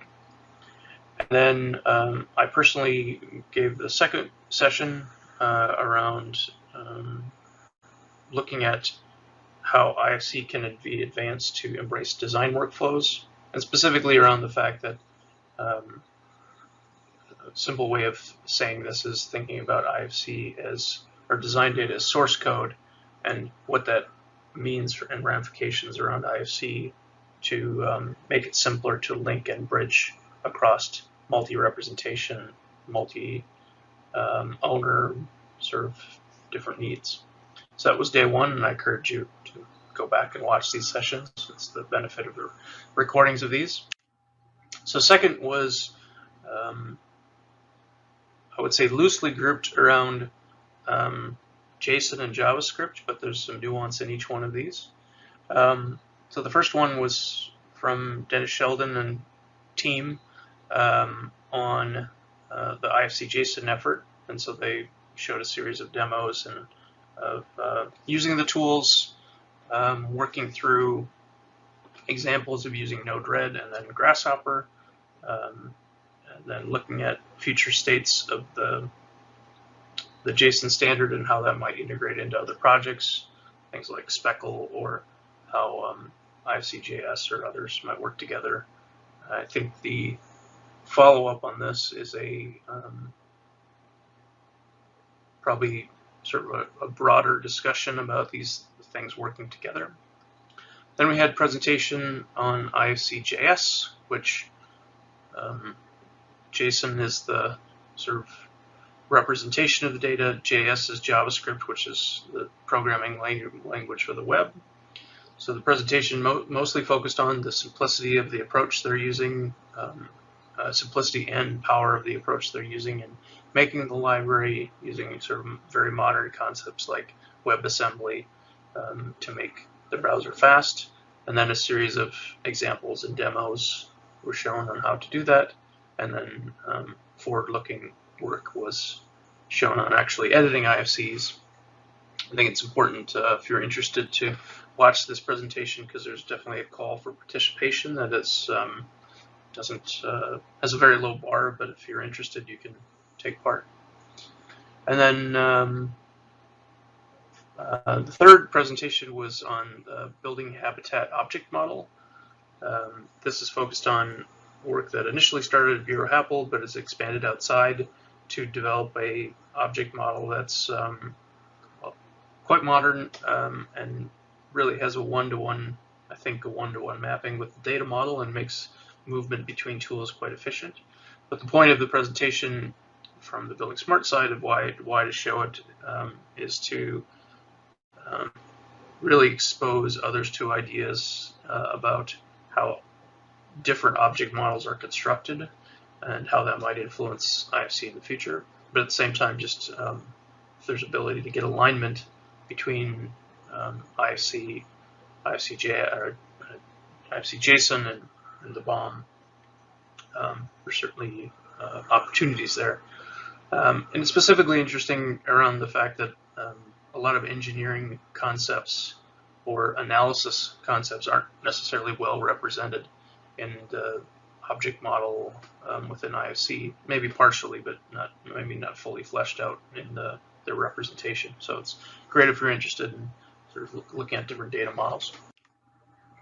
And then the third session we had was focused on OpenCDE APIs and specifically the documents effort. I wasn't able to attend and haven't been able to watch the recording, but the summary here is, the history is that the BCF API was developed, the authentication and connections and conventions module was then sort of separated out to become the foundation. So you have BCF, which is really around the issues, and now the ongoing work is on the documents API, which is to enable sending data sets, if you will, between CDEs. So as soon as that session is available, I encourage you to watch that, but it's certainly getting a lot of effort these days, and it's moving towards testing, and I believe initial implementations are in place. But with that in mind, I certainly want to thank you for attending our sessions, or if you're seeing this and going back, for watching them in the future. Appreciate the time, and if you have any questions or interest in sort of any of the projects, please feel to reach out to the technical room, and we'll help coordinate your connection with them. Cheers. Thank you.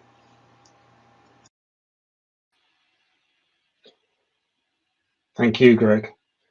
Leon von Berlo, our technical director, is best placed to comment on the content of what the technical room are doing, and their support of the delivery of the technical roadmap, and particularly towards that journey to IFC 5.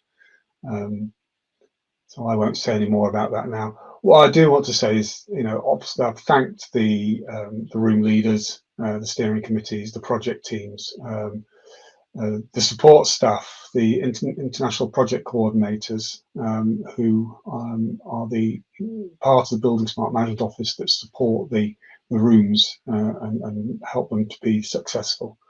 And for this summit, Dan Little, our events manager, I know Aidan's going to thank him later, I'm sure he is, but he's done a sterling job reaching out and engaging with all the people who have been speakers at this summit. And helping to make it, I think, probably one of our more intimate virtual summits. We'd rather be face to face, obviously we would. I'm desperate now to get out and meet you all again face to face. But the platform we've used and the way that Dan has helped the people contribute has been first class. So I do thank him for that.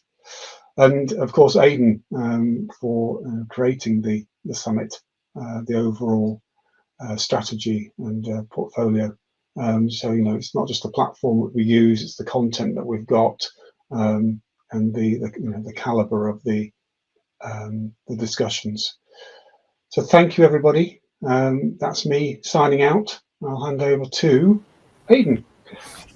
Yeah, thank you, Richard. Appreciate those words, and kudos to you and your teams for the work. I always find the closing plenary one of the most enjoyable parts, not only because we've done a good 2 weeks worth of work, but I get to understand everything that's going on within the rooms, and it's always impressive, isn't it? So look forward to a pink macaroon at some point. Yeah, love Winfried's analogies.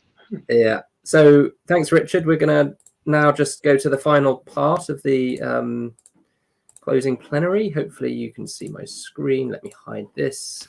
If not, someone will ping me, no doubt. So we come to the end of our closing plenary. Before I hand over to Richard Petrie, I just thought I'd just do a review of what's happened and see how we did. I mean, we're, like Winfried said and Richard said, we're very keen to try to get back out in person, and we'll share some information a little later about that. But during the pandemic, we have completed our 4th virtual summit, and each one of them has been excellently attended and well supported. And we appreciate all of that very much, from our sponsors to our speakers to our attendees. Everyone has contributed to the virtual summit excellently, so thank you.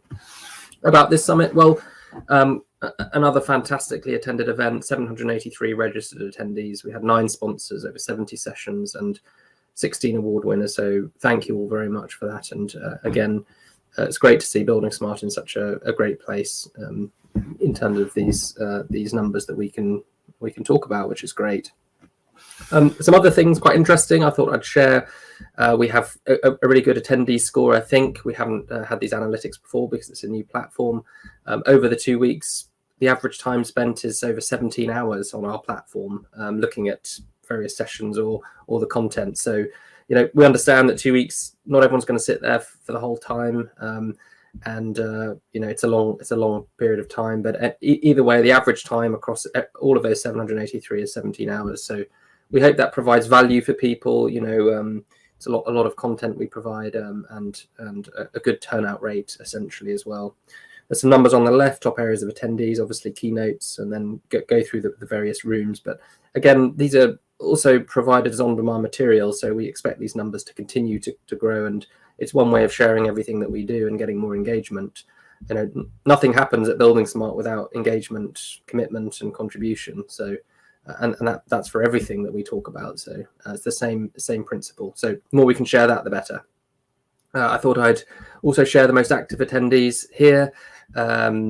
So thank you to those. I'm sure that the top 10 would have also been interesting, but yeah, really great to see all those attendees. And then by country as well, top registered users. Again, Japan, I think that's 3 in a row. So fantastic support from Japan. Nearly 10% of all registrations come from Japan, which I think is fantastic. And kudos to them. And Richard mentioned just a short while ago about intimate session. Well, actually, chat. Our whole purpose of going for this platform was to differentiate between stages and sessions. Stages were very much our opportunity to present material. The sessions, where our rooms were really designed, were actually more about us trying to be interactive. And as you can see, 87% of our interaction came through our sessions. So I think we sort of in some way achieved what we'd hoped to through our lessons learned and from the feedback we'd had from other summits.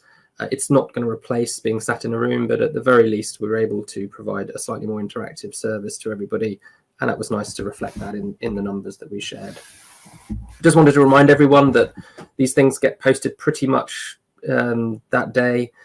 You can go through the platform, log in and go to the replay function. Across the top you have the days that you can go and re-watch things. And just to mention again the difference between a stage, so once you click on the stage, and then the day, that will show presentations like the keynotes and the finalist presentations. And then of course sessions is more like our room presentations. So there's just on the replay function, just wanted to note the difference between the stage and the session, but you can filter through that way. Which is right. I do want to thank the team in particular. Every one of these people has sort of made it happen. It's I can't remember who I was speaking to. It may have been the organisers of a Trimble or an Autodesk event. And they couldn't believe that we were putting on an event for so many people for such a small team. But it's a very good team, and I'm really appreciative of the work that they do. From Dan to Claire to Sheila, Faye, John, Jeffrey, Ra, and Susan, all contributing. So thank you all to those guys very much. I'd like to thank our sponsors. We of course have to invest in quite a lot of this stuff, as well as people and staff, and without our sponsors we actually wouldn't be able to do it. So thank you to our platinum sponsors, JCC and Oracle. Thanks to our gold sponsors, Akka, Durofus, Bexel and Autodesk, and to our silver sponsor ODA, and our bronze sponsors Provi and 12D Solutions. Well, many of you may have attended the awards program yesterday, and I did put what a night. It was a night for some people, no doubt. It was a morning for Susan and an afternoon for us here. But again, it was a fantastic event. We had 21 finalists present at the summit and 16 award winners at the program itself. You may have seen the press release was issued this morning, giving credit to all of the category award winners. You'll see the list of 9 there. Again, fantastic, and it was great to see what it meant to some of those organisations.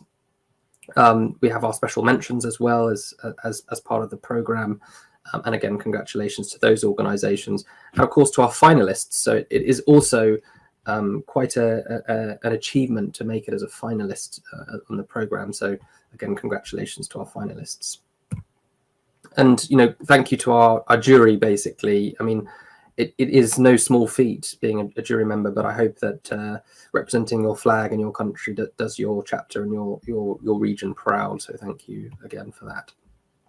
I thought I'd mention, again on the statistics and the way we project how successful or how engaged these programs are going to be.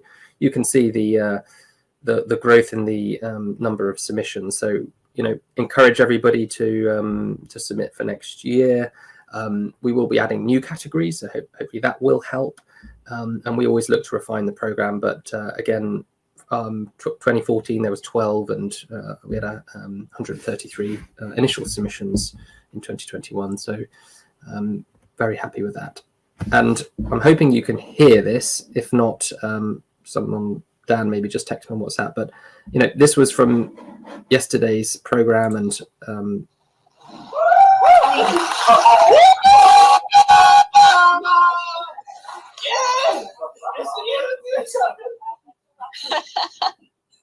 Congratulations, guys. Thank you. We didn't expect this, really.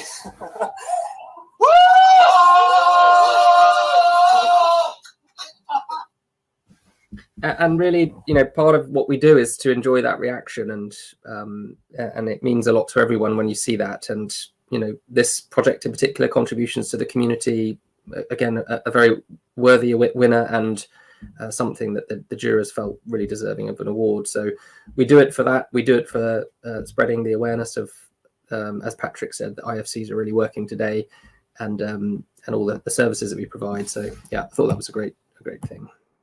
I wanted to mention that the full case studies from last year are also available on our website, publications.buildingSMART.org.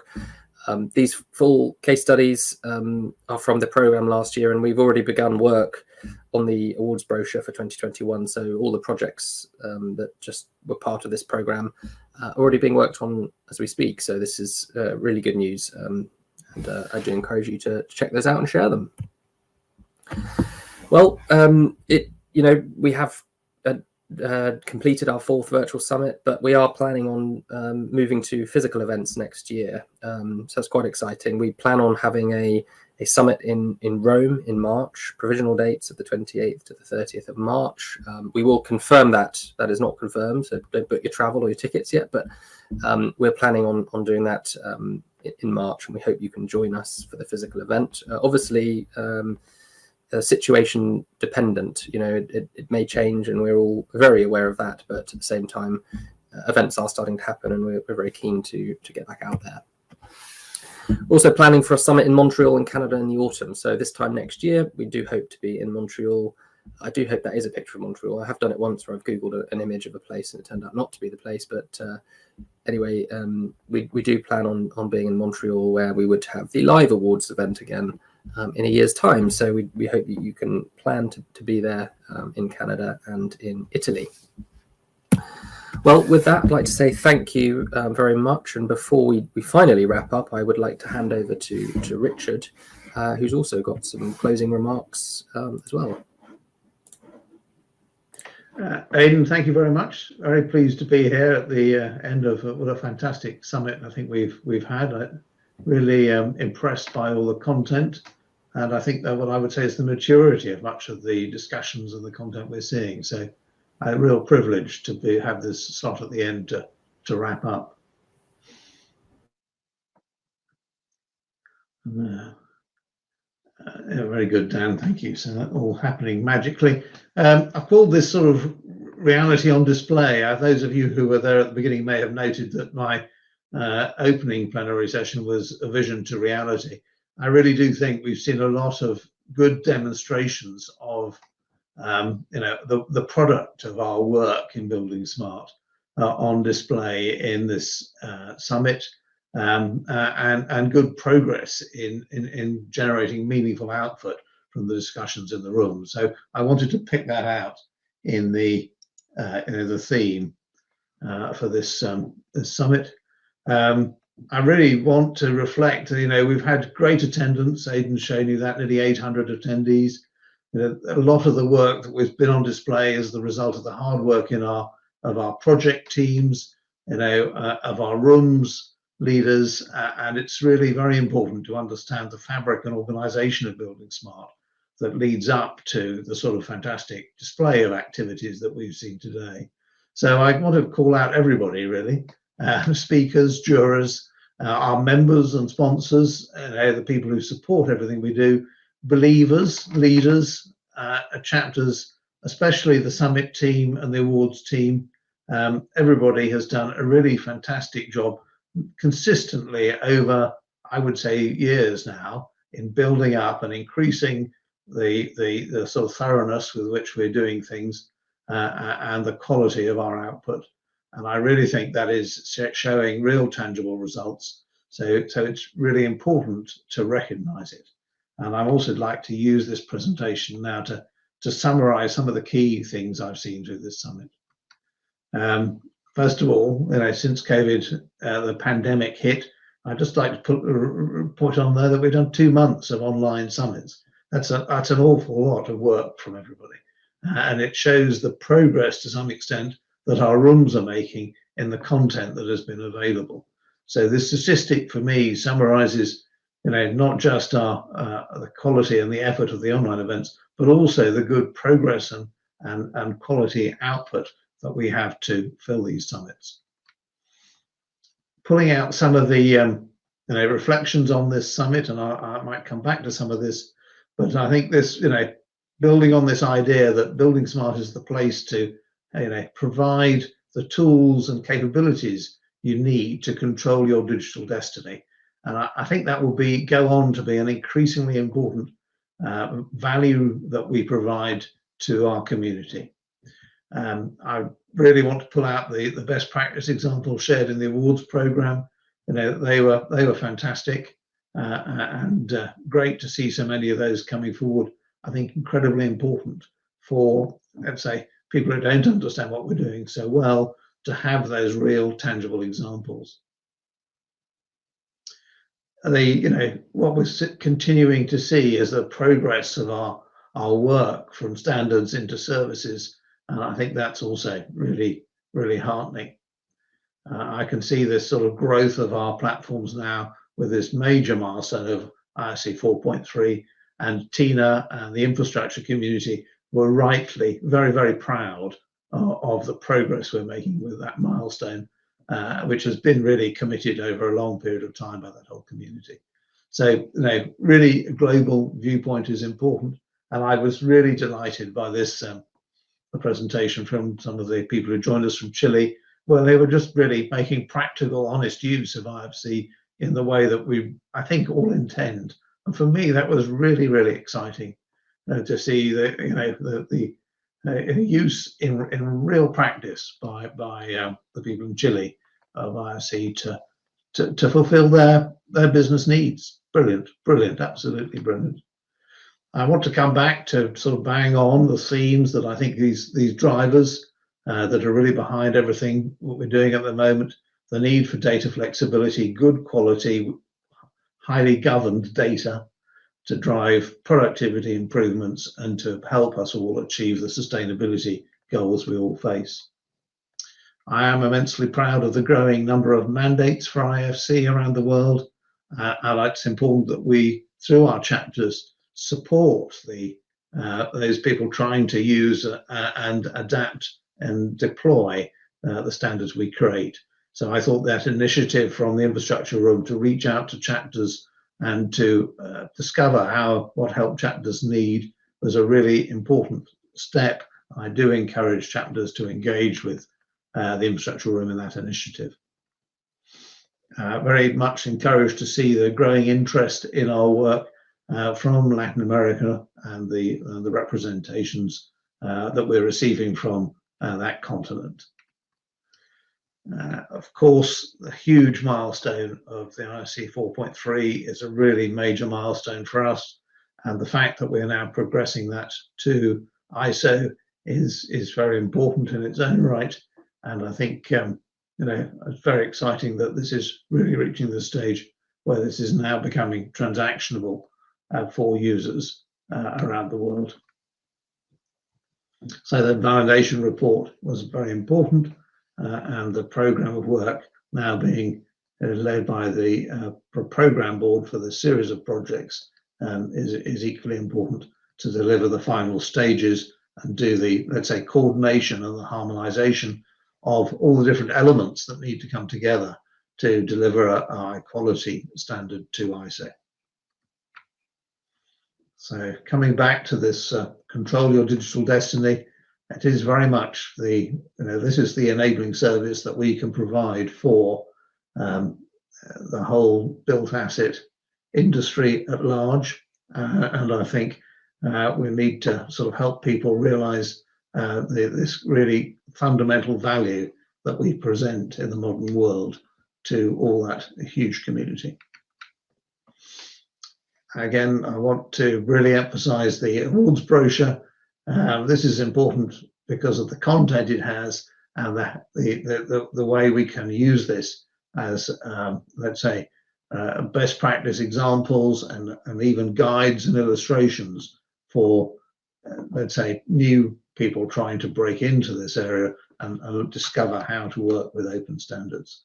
So very important that we have these high quality documents to do that. And of course, this wouldn't be at all possible without the engagement of our whole community in achieving these awards and putting the submissions in and all the jurors that go with it. Very pleased that we have been able to recruit Schneider Electric to our community. I'm very proud that they are joining as a strategic member.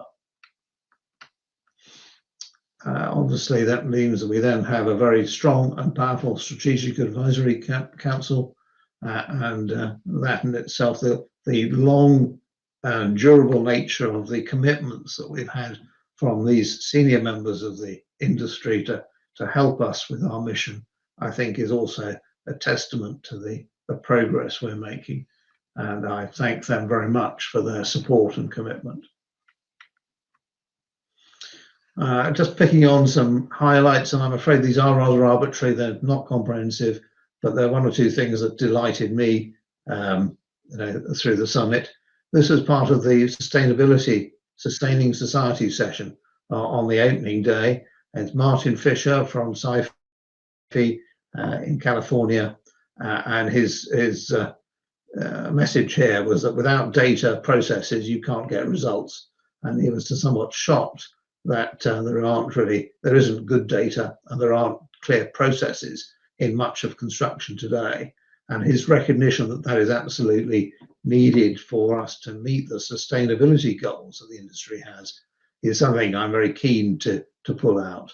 Of course, this message is absolutely true for productivity as well, but a very clear and solid message that we need to have clear processes and good, well-governed data if we are to achieve results in a really consistent, repeatable way.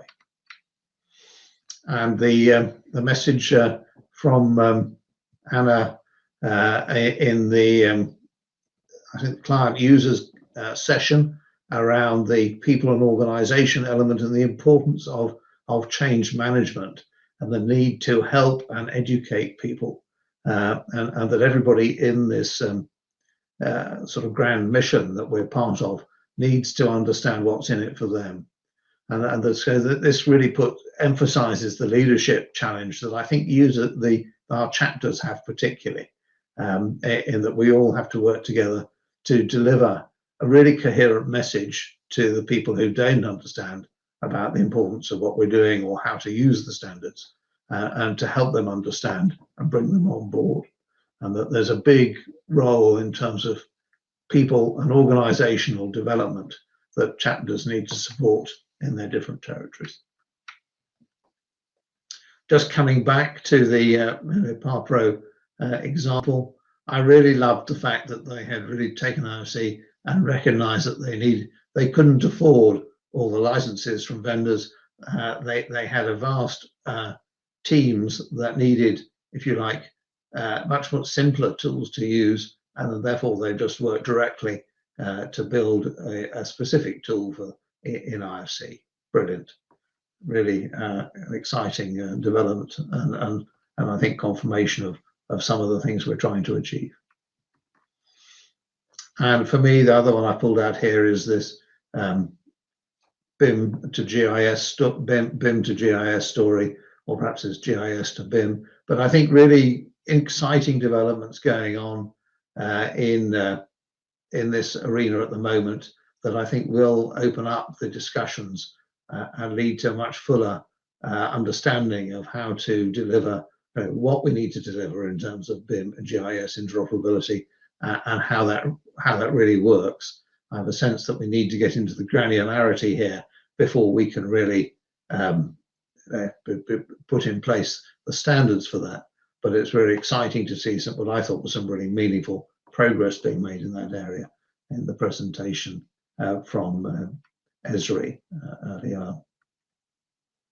So, coming back to my theme from earlier on, I really do think all our different rooms, chapters, committees are working very well together now, and I see the sort of growing coordination and coherency in the work that we're doing, and I think that is really important for our future success. That for me was demonstrated very clearly through the summit today. So I want to call out a big thank you to everybody.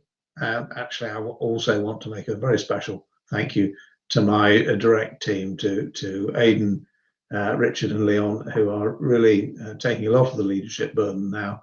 And it's fantastic for me to have a really strong direct team to work with. Thank you to you especially.